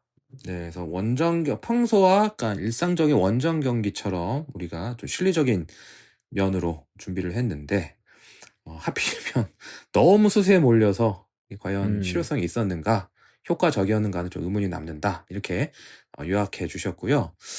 그래도 경기 초반에 수원의 선제골이 일찍 터졌습니다. 골 장면 강윤님께서 설명 한번 해주시면 좋을 것 같습니다. 네, 시작부터 천안이 적극적으로 올라왔는데요. 전반 2분경 천안의 중앙 수비수인 김성주가 시도한 전진 패스를 이유성이 끊어내며 역습을 시작하고요. 공을 달고 전진하던 파울리뉴가 왼쪽 측면 공간으로 뛰어든 김지현에게 보냈고 김지현이 침투하던 박지원에게 패스한 공이 굴절되어 뒤로 흘렀는데 그것을 세라핌이 뛰어들어오면서 그대로 밀어넣어서 득점에 성공했습니다. 골 장면 꽤나 좋았죠? 네네네. 그 전개도 좋았고요. 흐르는 볼에 대한 세라핌의 집중력도 좋았어요. 세라핌이 세밀한 선수는 아니잖아요. 그렇기 때문에 어떤 세밀한 컨트롤을 하는 것보다 이렇게 순간적인 상황에서 그냥 훅 갈겨버리는 거에 강점이 확실히 있는 것 같아요. 보통이면 먼 포스트를 바라보는 슈팅을 하다가 오른발이기 때문에 바깥으로 휘어나가는 경우가 많잖아요. 그렇죠. 근데 의외로 골키퍼 가까운 쪽으로 그냥 확 밀어넣으면서 굉장히 좋은 득점을 했다라는 생각이 들고 이 골로 세라핌이 시즌 7번째 골을 기록해요. 제가 알기로는 개인 통산 시즌 최다골인 걸로 알고 있습니다. 골로서 커리어 하이를 드디어 달성한 거죠. 이게 약간 휘뚜루마뚜루 차는 것 같은데 맞아요. 챙겨가는 것 같아요. 예. 이전 시즌까지 브라질에서 시즌 6골을 넣은 게 시즌 최다골이었는데 제가 그 기록을 이야기하면서 이 선수에게는 많은 골을 기대할 수는 없겠다. 뭐 이렇게 평가했던 기억이 있어요. 오히려 어시스트를 더 많이 하는 게 좋겠다 그랬는데 제 예상을 깨고 생각보다 많은 골을 넣어주고 있어서 고맙고 또 브라질 공격 용병 중에 가장 꾸준히 나와주고 있습니다. 안 다치고. 부상 없이. 안 다치고. 이 점이 정말 저는 세라핌 선수가 고맙습니다. 네, 정말. 고맙고 네. 또 칭찬받아야 될 점이다라고 생각을 합니다. 네, 이어서 건어스님도 골 장면에 대한 코멘트 계속해 주시면 좋을 것 같습니다. 네, 이게 앞서 말씀해 주신 대로 이 수비수를 맞고 굴절이 되면서 연결된 거라 뭐 사실 좀 운이 따랐다고 봐야 되는 골이긴 해요. 근데 이제 어쨌거나 우리 진영에서 볼을 빼앗고 역습을 전개해가는 과정이 매우 좋았기 때문에 그 점에 대해서는 높이 평가를 해야 된다 생각하고요. 이 수원이 4-4-2로 이제 수비 블럭을 형성을 하는데 항상 이제 문제가 되는 게 뭐냐면은 이 수비와 미드필더 사이 공간인 이 포켓 공간에서 이 상대방의 공격수들이 너무 편하게 볼을 받도록 허용하는 경우가 많아요. 맞습니다. 예. 근데 이게 저는 이 수원 미드필더 지인의 문제인 건지 아니면 이게 사사이 형태의 어쩔 수 없는 약점인 건지는 아직까지는 잘 모르겠지만 이런 이제 포켓 공간으로 향하는 패스를 좀 너무 쉽게 허용하는 장면이 많거든요. 근데 이제 반대로 말하면 상대가 이 포켓 공간으로 패스를 넣는 거를 우리가 잘라내기만 하면 바로 또 역습을 할 수 있는 또 찬스가 만들어져요. 그렇긴 합니다, 또. 예, 이번에 첫 골 장면이 바로 이제 그런 장면이 됐는데요. 그래서 이제 우리가 상대의 중앙으로 향하는 패스를 끊었을 때 어떻게 역습을 하겠다. 이런 거를 잘 준비해 왔고 그 준비 과정이 잘 드러난 골이지 않나. 예, 이렇게 해서 좀 생각을 해봤습니다. 네, 또 긍정적으로 또 좋게 바라보셨고요. 하지만 득점 이후에 천안의 공세가 시작되었습니다. 저 보면서 이게 뭐지? 이랬는데 손이 이제 밀리기 시작했는데요. 앞서서 우리가 실리적으로 원정에 나선다 이렇게 언급해 드렸지만 과연 전략적으로 내려선 건지 아니면 천안의 파상 공세에 밀린 건지 전체적으로 선제골의 양 팀의 모습 이야기해 보도록 하겠습니다. 수원이 그간 선제 득점 이후에는 선수비 후역습의 형태를 취하면서 좀 수비적인 자세를 보여줬잖아요. 좀 더 그렇죠. 상대를 좀 끌어들이려고 했는데 그것이 뭐 이번 천안전에서도 반복됐다라고 보이고요.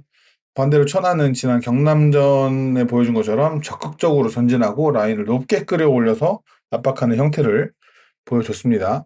경남전에서 또 클린시트 대승을 기록했기 때문에 그 방식을 또 그대로 가져온 것으로 보이고 중앙에서 개인적이랑이 좋은 퉁가라를 활용해서 적극적으로 수원의 중앙을 공략했습니다. 제가 천안 경기를 좀 봤을 때 퉁가라가 없을 때는 좌측 사이드를 적극적으로 이용하고 퉁가라가 있으면 퉁가라가 있는 중앙 지역을 중앙 우측에서 중앙으로 이렇게 대각선으로 파고드는 이런 공격 형태를 많이 보여주더라고요. 네, 이번 경기도 퉁가라가 있었기 때문에 그런 형태를 좀 많이 보여줬다라고 봤고요.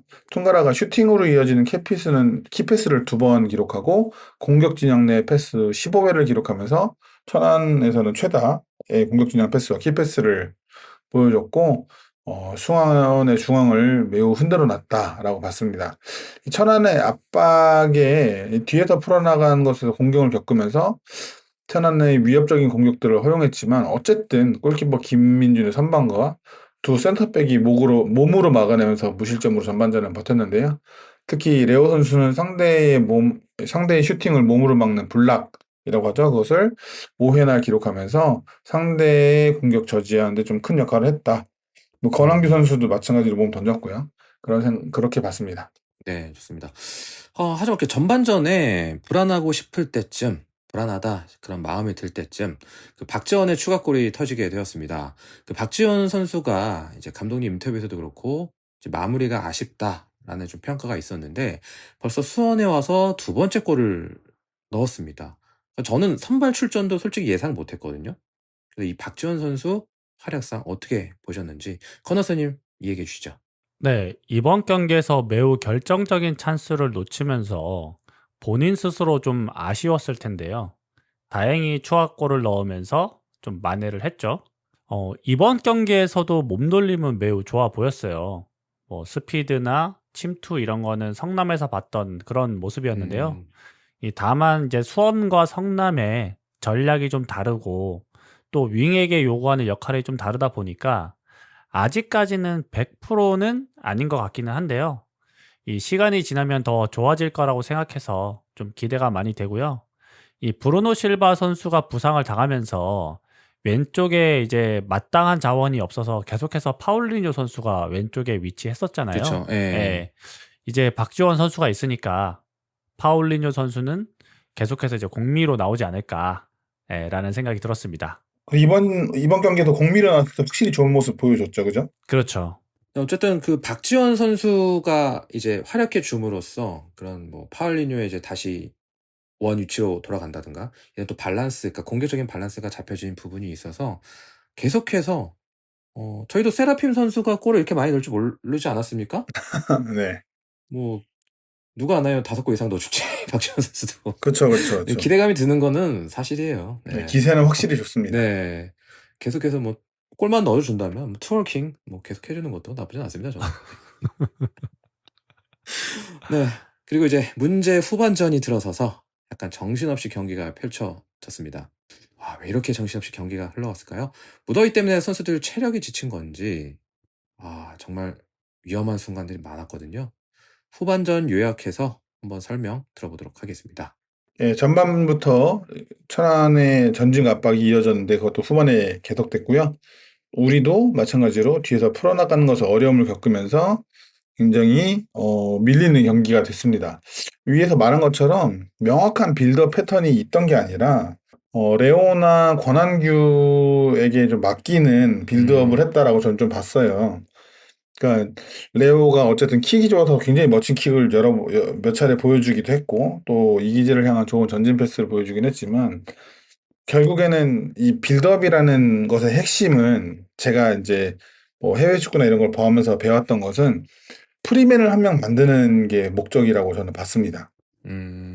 그래서 자유로운 사람 하나를 만들면 그 자유로운 사람을 막기 위해서 또 누군가가 달라붙고 그러면서 계속적으로 상대방 수비 한 명씩 공백이 생기는 게 이 빌드업의 목적인데 우리는 그 목적을 이뤄가고 있는가 혹은 또 각자 각 팀마다 빌드업의 목적을 바꿔서 박스 근처까지 공을 잘 전달하는 게 빌드업의 목적이다 그러면 그것을 잘 수행하고 있는가 뭐 이렇게 평가를 할 수 있잖아요. 근데 우리 팀의 빌드업은 도대체 뭘 위한 빌드업을 시도하는 건지 뒤에서 공을 돌리고 있는 건지 좀 모르겠다라는 생각이 많이 들어서 명확한 패턴을 좀 준비하는 게 좋겠다. 골키퍼도 발이 좋은 선수가 지금 있는데 이 선수까지 활용하려면 왜 우리가 빌드업을 하는지에 대해서 좀 더 명확한 상태로 그런 뒤에서의 시도들이 좀 이어지는 게 필요하다라는 생각을 이번 경기를 보면서 더 특히 했고요.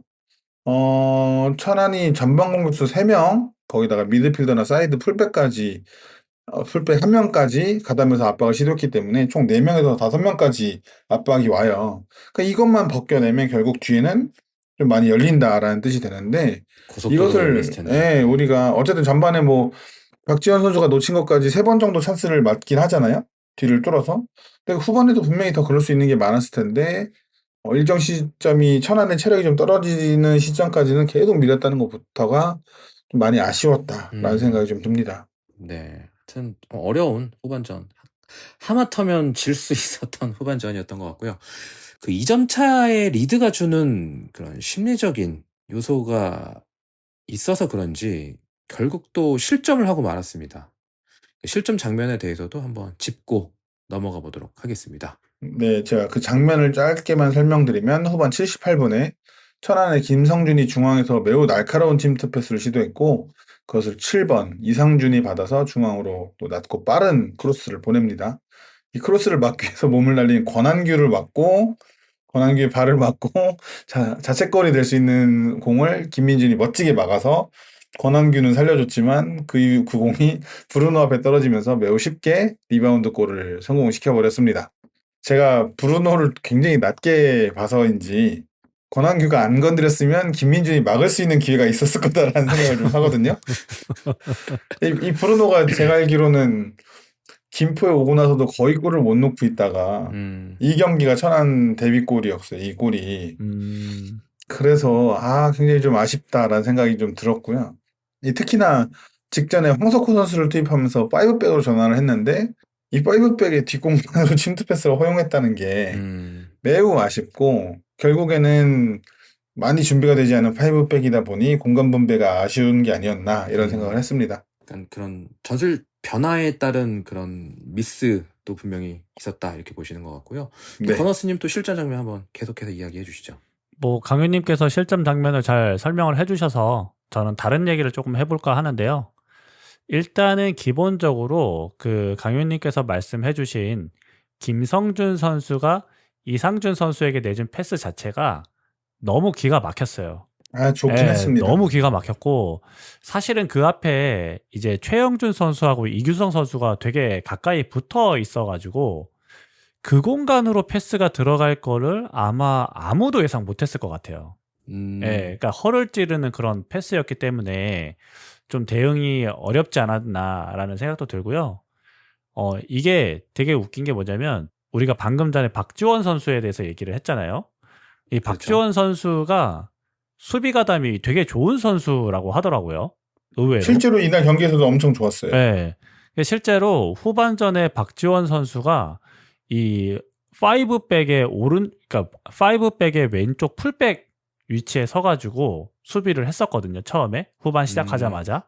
그때는 잘 막았어요. 이 이상준 선수를. 근데 공교롭게 박지원 선수가 빠지고 이기재 선수가 이제 왼쪽에 윙백으로 가면서 딱 한 번 이제 이상준 선수를 놓치는데 그게 이제 실점 장면으로 이어져서 좀 이게 이기재 선수의 수비 능력이 아쉽다 이런 것보다는 그런 순간적인 우리 선수들의 그런 집중력, 전체적인 수비 집중력이 좀 아쉬웠다라고 생각을 하고요.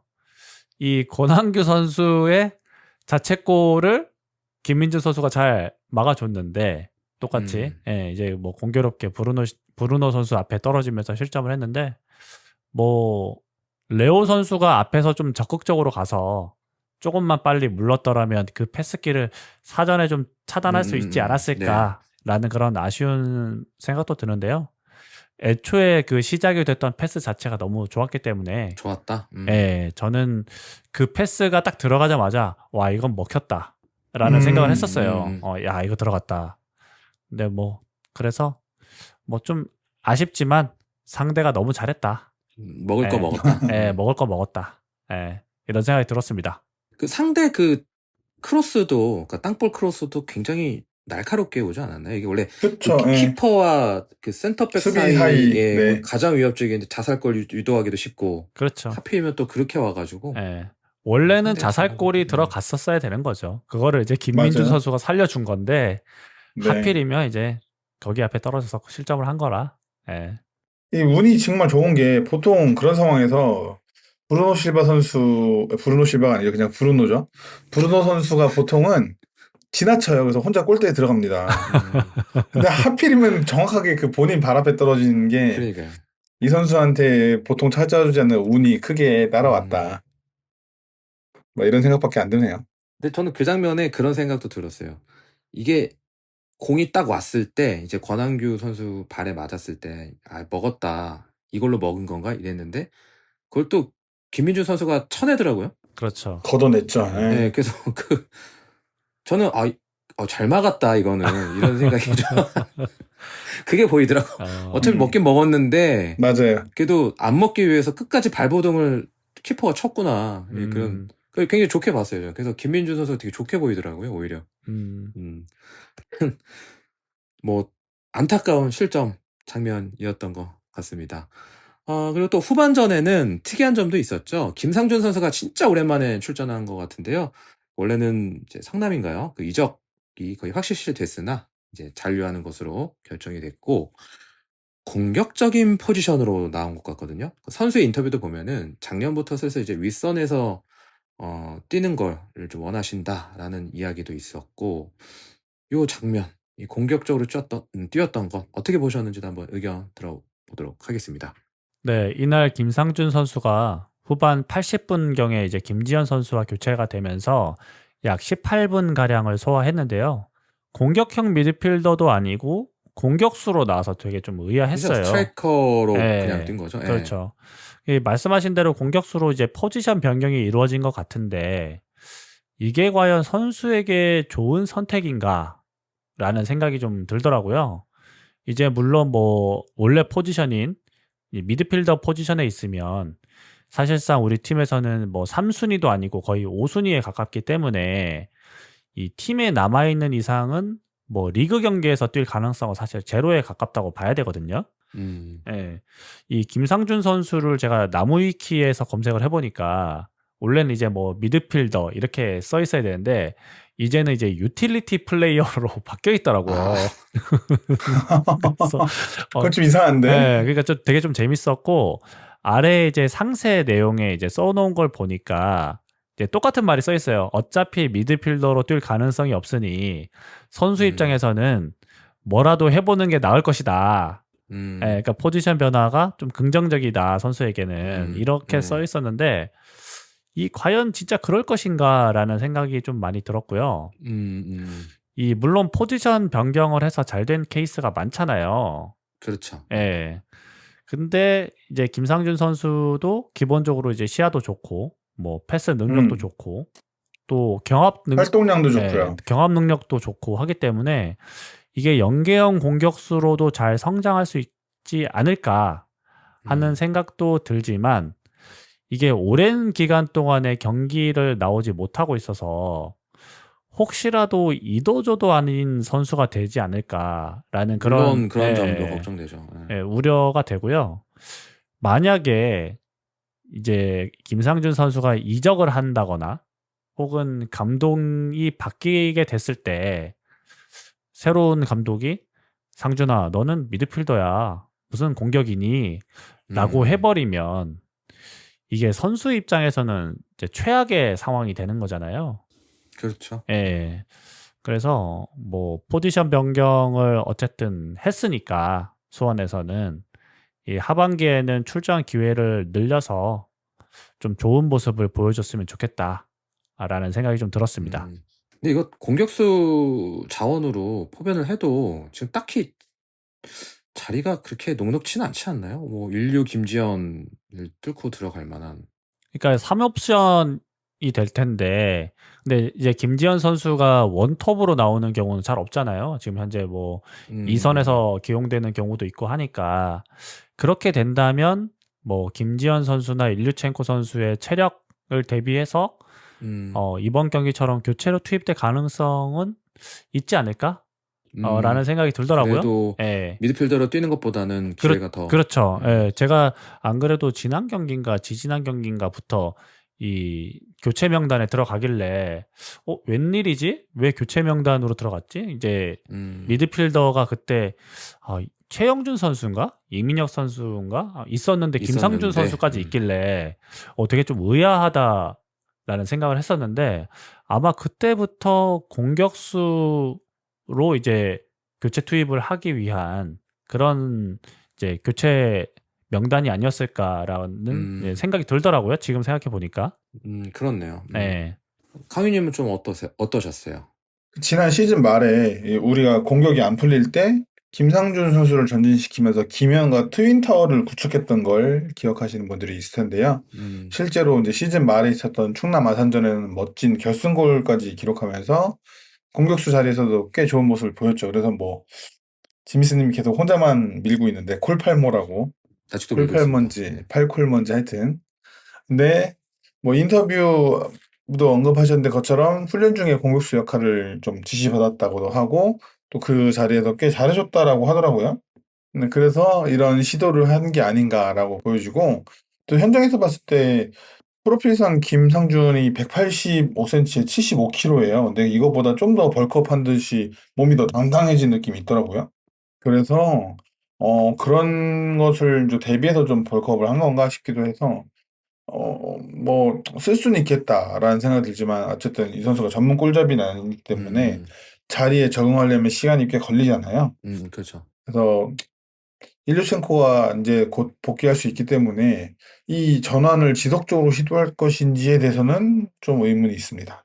네. 기억하시는지 모르겠지만 뼈트라이커라고 불리던 김정우 선수가 있습니다.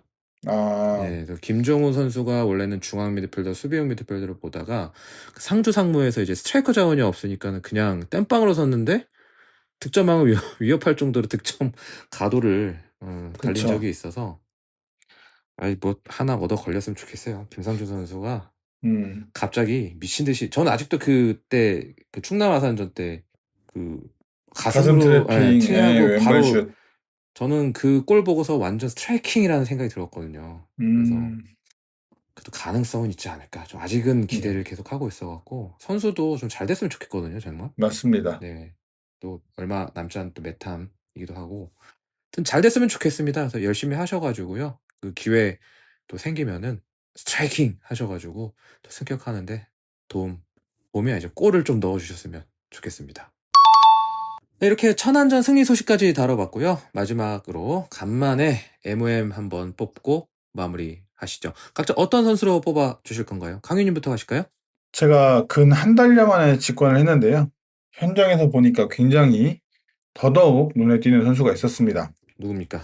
네, 뭐 물론 이날 경기에서 시즌 본인 역대 최다골을 기록한 세라핌도 좋았고 또 경기 MOM에 이어서 그 주중 MOM MVP까지 받은 김민준 선수도 굉장히 좋아 좋았지만 보였죠. 예. 중앙에서 종횡무진하면서 우리 공격을 이끈 사령관 이규성 선수가 저는 계속 눈에 띄더라고요. 예, 과거 이제 해외 축구 얘기 좀 안 좋아하실 수도 있는데 아스날에서 뛰었던 메스트 외줄 선수가 상당히 많이 뛰는 선수인데도 워낙 뛰어난 테크닉으로 인해서 그 활동량이 좀 묻히곤 했거든요. 근데 이규성 선수도 그 훌륭한 기술로 인해서 활동량이 좀 주목받지 못하고 있다. 그러니까 제가 이규성이 수원에 오기 전까지는 활동량이 좀 아쉽다라는 평가가 있었어서 그리고 그렇게 제가 봤던 하셨죠. 경기들에서도 예. 좀 있어서 걱정했는데 수원 오고 나서는 모르겠어요. 이세가 태어나서 이 가부장으로서의 책임이 더해진 건지 뭔진 몰라도 굉장히 많이 뛰어주더라고요. 진짜 걱정이 될 정도로 좀 뛴다라는 느낌도 받는 수준이어가지고 이 선수가 이 무더운 날씨에서도 엄청난 활동량으로 풀타임 소화하면서 또 우리 중원에서 우리 경기를 지휘했기 때문에 저는 이규성 선수에게 MOM을 좀 주고 싶습니다. 네, 중원사령관 이규성 선수에게 MOM을 선정해 주셨고요. 그 활동량이 늘어난 거는 그거 아닐까요? 그 울산에 있을 때는 조금만 뛰어도 멤버들 잘하니까. 패스만 줘도 예, 되니까. 난 그냥 패스 잘하고 찔러만 줘도 알아서 잘하니까 수비도 잘하고. 근데 와보니까 수원 와보니까 야, 그냥 안 뛰니까 안 되네 이런 수비 안 해 지금 이런 거 아닐까? 난 좀 합리적인 의심. 활동량이 증가했다. 이렇게 바라볼 수 있을 것 같습니다. 예, 건너스님 MOM 선정해 주시죠. 네, 그 이기성 선수 얘기하시니까 좀 생각이 난 건데, 저도 좀 비슷한 생각이 들었어요. 저렇게까지, 저러다 진짜 퍼지는 거 아니야? 맞아요. 진짜 어떻게 저렇게 미드필더 그 이민혁 선수나 최영준 선수는 계속 교체로 이렇게 나오고 들어가고 하는데 혼자만 저렇게 풀타임을 뛸 수 있을까? 예, 약간 걱정도 많이 됐었는데요. 저는 이규성 선수도 되게 잘했다고 생각하지만 그래도 오랜만에 나와서 수원의 뒷문을 든든하게 지켜준 김민준 선수가 MOM이지 않을까. 예. 맞습니다. 예. 또. 그리고 또 이날 최고 평점을 받기도 했어요. 그래서 좀 잘했고, 사실 이제 2라운드 인천전에 나왔었을 때는 좋은 모습을 약간 보여주진 좀, 못했잖아요. 예. 실수도 있었고. 네. 그리고 이제 그 다음 라운드에 훈련 도중에 이제 부상을 당하면서 또 결장을 하기도 했고, 그래서 공업 영상을 보면 참 좋은 선수인데 안 풀린다 이런 생각을 좀 많이 했었거든요. 옛날에 옛날이 아니죠. 작년에 그 누구죠? 조성훈 선수였나요? 항상 이렇게 조성훈 선수. 예, 네. 분위기 메이킹하고 하는데도 경기에 나오지 못해서 참 마음이 쓰였던 선수인데, 뭐 김민준 선수가 올해는 그런 선수였던 것 같아요. 근데 이제 어쨌든 기회를 잡아서 좋은 모습을 보여줘서 앞으로 좀 계속해서 이제 기회를 잡아서 좋은 모습을 보여줬으면 좋겠다 싶어서 저는 이제 김민준 선수로 뽑고 싶습니다. 네, 이렇게 이규성, 김민준 선수를 뽑아 주셨고요. 저도 한 명 더 선정하자면 저도 똑같이 강선이가 똑같이 김민준 선수로 뽑아보도록 하겠습니다. 왜냐하면 이 라운드의 MVP로 선정됐잖아요. K리그 K2.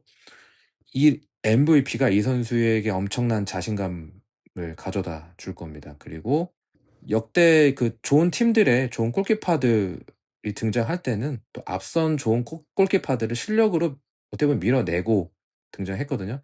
첼시의 체르를 쿠르투아가 밀어내면서 주전으로 올라선 부분도 그렇고, 물론 뭐 어떤 선수가 더 이런 편 드는 건 아닌데요. 이 선수가 자신감을 더 갖고 이 젊고 유명한 선수가 더욱더 성장했으면 좋겠다는 마음에서 저도 오늘 MOM은 김민준 선수로 뽑도록 하겠습니다.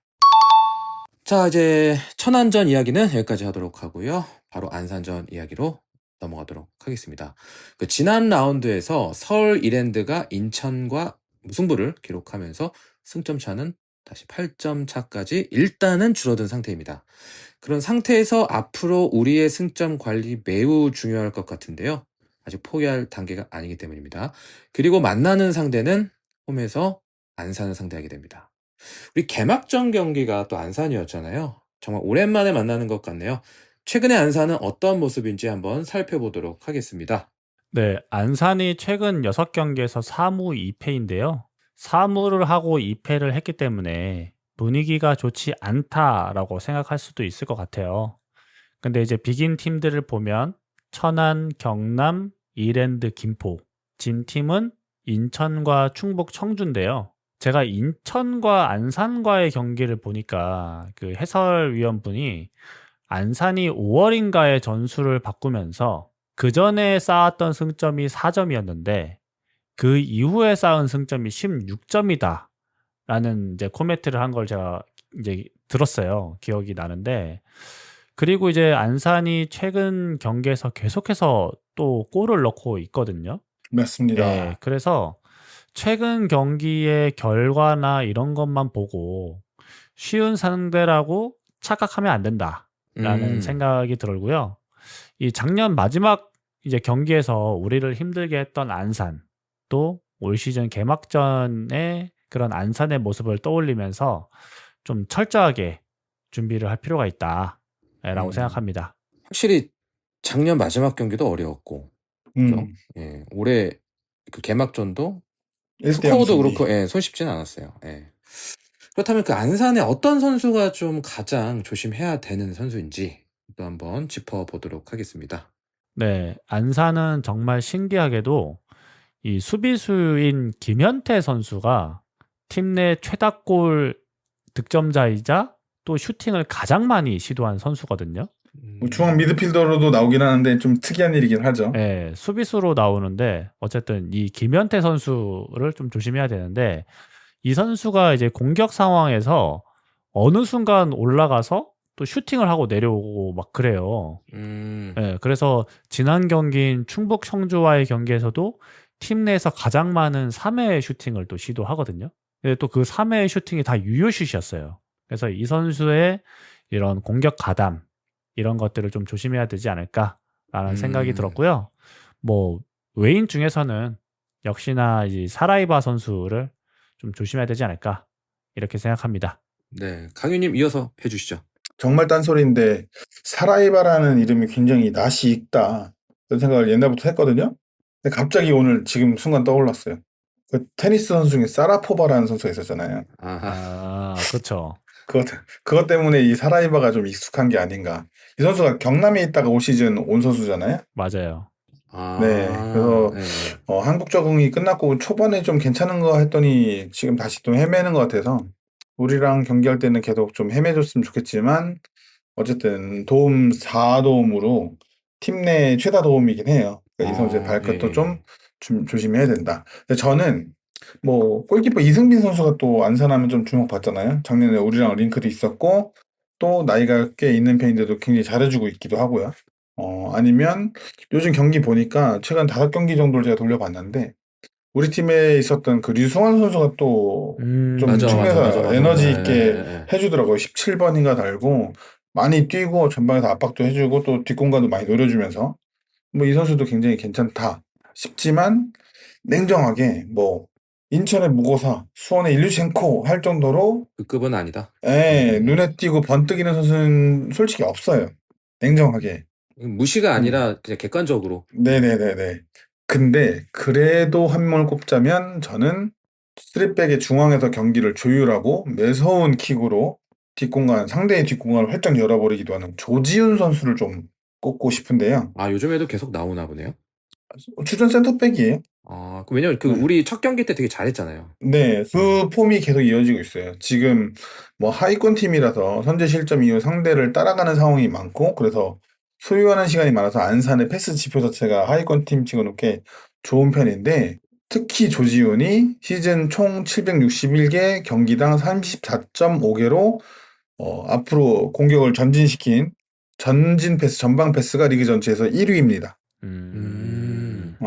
롱 패스가 총 123개로 리그 전체에서 7위. 그리고 중거리 패스도 총 783개로 리그 전체에서 4위. 그러니까 전체적으로 전방으로 보내는 패스의 그 횟수 자체도 기록 자체가 많아요. 그리고 꽤 정확도가 높고. 그래서 조지훈으로부터 시작되는 이 후방에서의 빌드업과 또 발빠른 선수들을 사이드에 배치해 놓고 조지훈으로 하여금 뒷공간에 던져주고 그걸 파고들게 하는 그런 전술을 안산이 좀 즐겨 쓰는 것 같기 때문에 이 부분을 우리가 주의해야 된다. 조지훈이 잡으면 뭐 측면을 잘 확인해서 뒤에 파는 선수가 있는지를 확인하던가 아니면 우리가 막 적극적으로 압박해서 조지훈이 킥 못할 정도로 압박을 하든가 묶어놨던가. 예, 둘 중에 하나는 좀 시도를 하면 좋겠다라는 생각을 합니다. 왜냐면 이건희 선수를 제외하고는 우리 수비진 나오는 선수들이 발이 다 빠르지가 않아요. 그래서 정말 한번 뚫렸을 땐 좀 위험한 상황이 될 수 있어서 우리가 이 부분을 좀 잘 대비해야 된다라고 생각합니다. 저도 기억나는 게 우리 안산전 개막전 때 안산에서는 조지훈 선수가 가장 인상 깊다라고 또 패널분들이 얘기하셨던 것도 좀 기억에 남는 것 같거든요. 확실히 또 수원 출신입니다. 뭐 부패도 있었지만 그래서 또 보는 재미도 우리가 과연 어떻게 공략하는지 보는 재미도 있을 것 같습니다. 이제 안산이 계속 그러니까 경기 결과만 봤을 때는 이제 승이 계속 없는 상태로 왔기 때문에 전 이게 무서워요. 혈투로 준 거. 그게 지금 조심스럽게 말씀드리는데 또 천안전도 보셔서 아시겠지만 순위가 이거 뭐 최하위권이라고 해서 이게 쉽게 가리는 보장이 또 없더라고요. 그렇죠. 날씨도 또 변수고 우리는 그러면 어떻게 공략을 하면 좋을지 어떻게 게임 준비하면 좋을지 아까 말씀하신 대로 초장에 그냥 확 압박을 해서 그냥 풀어나가야 될지 어느 정도 밸런스를 잡아야 될지 뭐 이런 이야기 마무리 이야기로 해봤으면 좋겠습니다. 예, 안산과의 지난 1라운드에서도 안산이 측면에서 상당히 어려워하는 모습을 보여줬는데요. 최근 경기들에서도 자신들의 왼쪽, 우리가 공격하는 방향에서는 오른쪽에서 꽤나 아쉬운 모습을 보였습니다. 이 좌측면 스토퍼 장민성의 발이 좀 빠르지 않은 편인데다가 좌측 윙백이 꽤나 전진하는 형태를 자주 사용하기 때문에 그 좌측의 뒷공간이 좀 벌어지는데 박지원이 돼도 좋고 세라핌이 돼도 좋고 속도를 이용한 공격이 매우 효과적일 거다라고 생각을 해서 하고 또 크로스에 상당히 취약점이 있어요. 그러니까 일루첸코가 적극적으로 박스로 가담해서 일루첸코의 머리를 노리는 크로스들을 적극적으로 우리가 활용하면 좋지 않을까라는 생각을 합니다. 일루첸코가 또 징계를 끝내고 돌아오죠. 그러니까요. 네, 기대가 큽니다. 네. 네, 이어서 건어스님도 어떻게 우리가 준비하면 좋을지 한번 이야기해 주시죠. 네, 안산은 좀 되게 특이한 게 패스 숫자가 되게 많은 팀이에요. 약팀인데도 그렇죠. 불구하고. 예, 네. 그러니까 뭐 이게 강유님께서 해주셨다시피 선제골을 이제 얻어맞고 나서 계속 경기를 이제 주도하다 보니까 이제 많은 건지 아니면 이제 전술 자체가 패스가 많은 건지는 좀 이제 봐야 되지만 이 패스가 많은 팀인데다가 특히나 이제 후방에서의 패스가 리그에서 1위입니다. 예. 저는 이제 이걸 어떻게 봤냐면 상대를 충분히 끌어당긴 다음에 이제 말씀하신 대로 조지훈이나 김현태 이런 선수들의 롱킥을 활용해서 한 번에 전방으로 때려놓고 이제 그걸 발빠른 윙어들이 경합을 하거나 혹은 뒷공간으로 침투를 하는 그런 걸 이제 노린다고 생각을 했거든요. 실제로 이제 그 한 방에 찔러놓은 다음에 상대와 경합을 하면서 떨어지는 세컨볼을 노리는 순간적으로 탈취하는 그런 공격 방식을 주로 사용하기 때문에 이런 거를 우리가 좀 주의할 필요가 있다라는 생각이 들고요. 또 이게 우리가 이제 기본적으로 자리를 지키면서 수비를 하잖아요. 그러면 그렇죠. 네. 이 안산의 센터백 특히 이제 조지훈 선수가 시간을 끌면서 또 경기를 되게 템포를 되게 죽이거든요. 그러니까 또 어쩔 수 없이 또 압박을 하긴 해야 돼요. 그래서 이 안산이 후방에서 볼을 가지고 있을 때 좀 어떻게 압박을 할 것인지 그리고 측면으로 전개되는 롱킥에 대해서 우리가 이제 어떻게 대응을 할 것인지 예, 그런 것들이 되게 중요할 것 같고요. 이 안산도 이 후반 중반이 넘어가면 이 에너지 레벨이 확 떨어지는 모습을 또 보여주기 때문에 경기 초반에 좀 경기가 잘 안 풀릴 경우에는 무리해서 계속해서 이제 공격하지 말고 오히려 이제 안산의 공격을 좀 받아주다가 후반 중반에 안산의 에너지 레벨이 떨어졌을 때 이제 그때 또 승부를 걸어보는 것도 이제 하나의 방법이 되지 않을까 싶고요. 이 안산의 3백 중에 강윤님께서 잘 말씀해 주셨는데 이 장민준 선수를 제외하고는 공중볼 경합 능력이 상당히 좋지 않습니다. 그래서 뭐 조지훈 선수나 이 김현태 선수의 이 공중볼 경합 성공률이 굉장히 낮기 때문에 이 일류첸코가 또 이제 복귀를 하니까 이 측면에서의 적극적인 크로스 시도 이런 것들이 또 하나의 이제 방법이 되지 않을까 이렇게 좀 봤습니다. 일류첸코의 헤더골 기대해볼 만합니까? 뭐 기대해 볼 만하고요. 세트피스에서 저는 레오 선수가 아, 헤딩으로 한 골 넣어줄 때가 됐다. 음, 예. 레오 선수의 골도 그렇군요. 예, 네. 기대 한번 저도 해보겠습니다. 그걸 굉장히 기대합니다. 그거는 네, 조금 이따가 경기 결과 예측하면서 다시 한번 이야기해 보도록 하고요. 하여튼 인내심이 좀 필요하지 않을까, 이 경기에 말씀하신 거 들어보니까 좀 냉정함과 인내심이 필요하지 않을까. 무작정 막 이렇게 덤비지 말고 좀 그렇게 준비를 잘 했으면 좋겠습니다. 그 이번 여름 영입이 이제 꽤 있었어가지고 라인업 예측하기가 조금 어렵지 않을까 싶은데, 그래도 이 경기 어떤 라인업 예상하시는지 경기 결과 예측까지 부탁드리도록 하겠습니다. 네, 저는 골키퍼는 지난 경기에 이어서 계속해서 김민준 선수가 나올 것 같고요. 뭐 포백은 뭐 똑같이 이기재, 레오, 황석호, 이건희 선수가 나올 것 같고, 투미들에는 이규성 선수와 이민혁, 그리고 공격진에는 박지원, 김지현, 세라핌, 그리고 최전방에 일류첸코 이렇게 나올 것 같고요. 경기는 아마 천안전처럼 선제골을 넣고 좀 내려앉아서 잠그면서 안산이 올라오는 그 뒷공간을 좀 노리는 형태가 되지 않을까라는 생각을 하고요. 또 제가 이날 또 직관을 가잖아요. 네, 음. 그렇기 때문에 제가 경기를 보러 갈 때마다 지지는 않았지만 경기 내용은 사실 좀 엉망진창인 게 좀 많았거든요. 독설가가 오셔가지고 긴장되나 봐요. 네, 그래서 선수들이. 경기의 내용은 좀 포기하더라도 결과는 이겨야 가져오지 않을까 음. 싶어서 2대1 승리 예상 한번 해보겠습니다. 2대1 승리. 네, 그러니까 엉망이어도 좋다. 결과만 가져와라. 뭐 그런 건 아닌데요. 네. 네. 이 경기 내용이 이렇게 좋을 거라고 예상을 안 하시나 봐요. 그러니까 이게 안산이 이제 되게 최근 분위기가 안 좋잖아요. 그러니까 또 뭔가 이게 이관우 감독이 도끼를 품고 작당을 모의할 거다. 나올 거고, 거기에 우리가 이제 허를 찔릴 건데 또 어쨌든 선수 체급발이 있으니까 이러쿵저러쿵 해서 경기 내용은 좀 밀리는데 결과는 가져올 것이다. 좋습니다.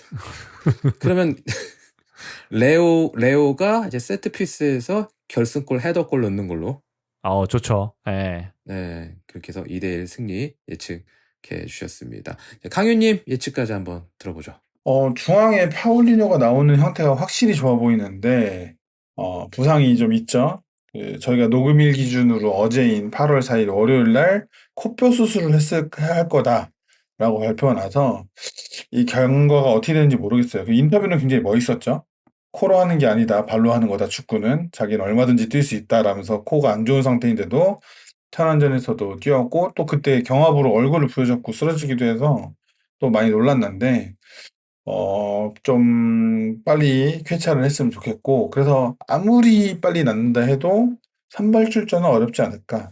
경과를 봐서 후보에 있다가 나올 수는 있더라도. 그래서 파울리노가 좀 어려울 것 같고요. 그래서 골키퍼부터 얘기하면 저도 골키퍼는 김민준 선수를 한 번 더 선택받을 것 같고, 이제 이 김민준을 포함한 후방에서 빌드업을 시도할 거라면 저는 권한기보다는 황석호 선수가 좀 더 나아 보입니다. 패스의 질이나 판단이. 그래서 황석호와 레오로 센터백 조합을 가져가고 김민준이 골키퍼를 하면 후방 빌드업에서 훨씬 더 좀 여유롭지 않을까라는 생각을 하고요. 저 후벽도 그대로 이기재, 이건희 나올 것 같고, 중앙이 이제 좀 헷갈리는데 최영준, 이규성, 이민혁 중에 뭐 둘이 나오겠죠. 그리고 이규성이 매우 높은 확률로 계속 뛰었는데 천안전까지 좀 많이 뛰었으니까 이규성을 좀 쉬게 쉬어줬으면 해준다. 좋겠어서 최영준, 이민혁 조합이 좀 나왔으면 좋겠다라고 생각하고, 이선은 뭐 똑같습니다. 박지원, 김지현, 세라핌이 이선이고 전방에는 일류첸코의 복귀 예상합니다. 스코어는 저도 2대 0으로 무실점 승리를 예상하고요. 한 줄 평 같이 뭐 코멘트를 하자면 빛나는 시리우스가 있어도 안산은 안 산다. 아, 네, 이렇게 해보도록 하겠습니다. 그 시리우스의 광팬이신 네. 강윤님께서 남겨주신 줄평이었습니다. 빛나는 시리우가 있어도 안산은 안 산다. 네, 좋습니다. 네. 저는 다 거치하고 3대 0 승리 보겠습니다. 음흠. 무실점 할 때가 됐다. 어허. 네, 3대 0. 저기 일류첸코가 한 골 넣을 것 같고 강선진 네. 선수가 무조건 하나 넣습니다. 강성진이 넣는다. 강성진이 넣고 수원 엠블렘에 N석을 향해서 뛰어갖고 예. 그날로 또 인스타 국축- 탈퇴해야 되겠는데? 저기 인스타 탈퇴해야 되겠네. 모 심판처럼 차단하면 돼요. 네. 네. 댓글 지우고.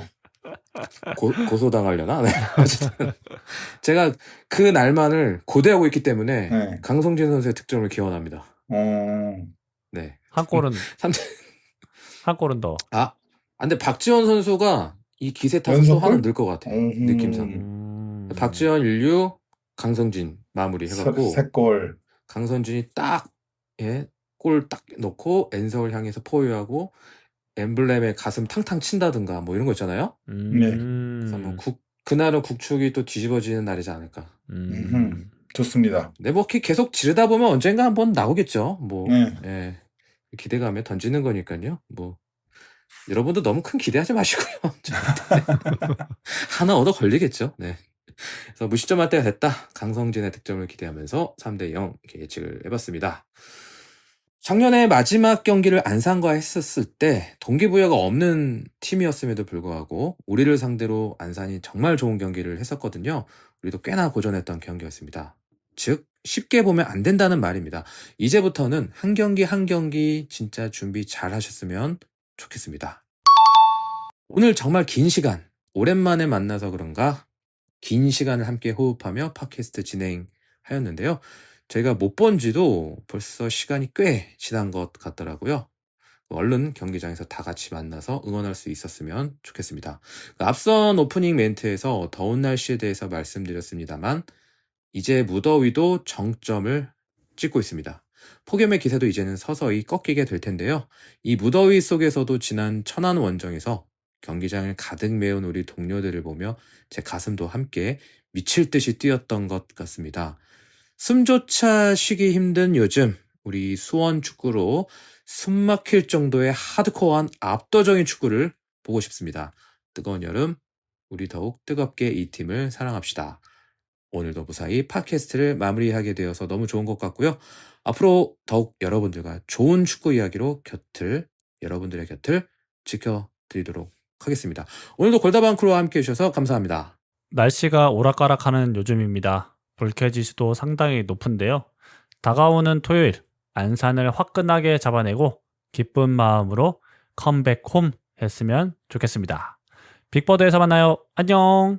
천안 이겼으니까 안산도 이기고 그리고 계속해서 우리가 좀 나아갔으면 좋겠습니다. 이 더운 날씨인데도 불구하고 이기고 나오니까 땀을 진짜 한 바가지 쏟고 나왔지만 즐거운 마음밖에 안 남더라고요. 하루 이틀 지나고 나니까. 이번 주도 즐거운 승리를 기대하고요. 정말 오랜만에 하늘의 별 중 가장 밝은 별, 우리 시리우스 이관우 감독이 집에 놀러 옵니다. 작년에는 미르로 미르로 갔었죠. 갔으니까. 네. 그래서 또 이관우 안산 감독 잘 맞이해주고 미안하지만 승점만 우리가 쏙 챙겨왔으면 좋겠습니다. 경기장 찾는 분들 모두 화이팅입니다. 네, 고생하셨습니다. 네, 수고하셨습니다. 그나저나 볼캡 신청하실 분들은 빨리 신청하세요. 그거 안 했구나. 홍보를. 권호선님 홍보 한번 해주시죠. 마무리로. 네? 갑자기요? 한번 해줘. 그 볼캡이 새로 이제 블루 컬러가 나왔고요. 사진으로 보셨다시피 굉장히 이쁘게 잘 나온 것 같습니다. 그러니까 일요일 오후 8시까지 저희 꼴다방 크루의 공식 인스타그램 프로필에 신청 링크가 있으니까요. 잊지 마시고 구매하실 분들은 꼭 구매하셨으면 좋겠습니다. 감사합니다. 끝.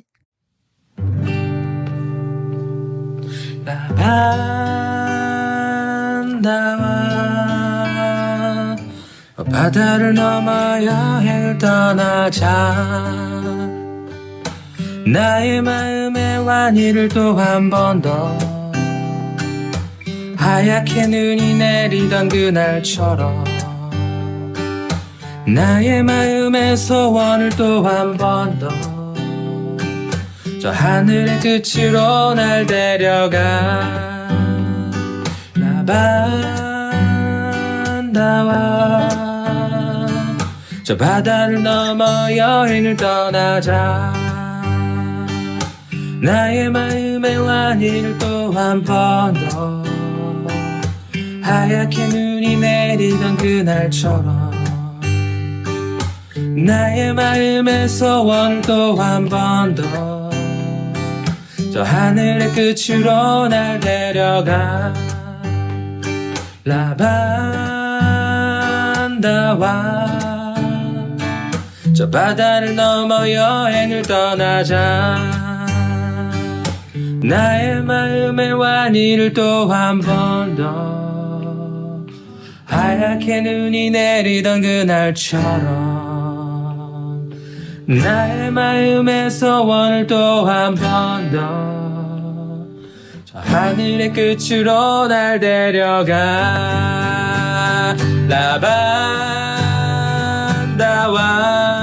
라반다와 저 바다를 넘어 여행을 떠나자.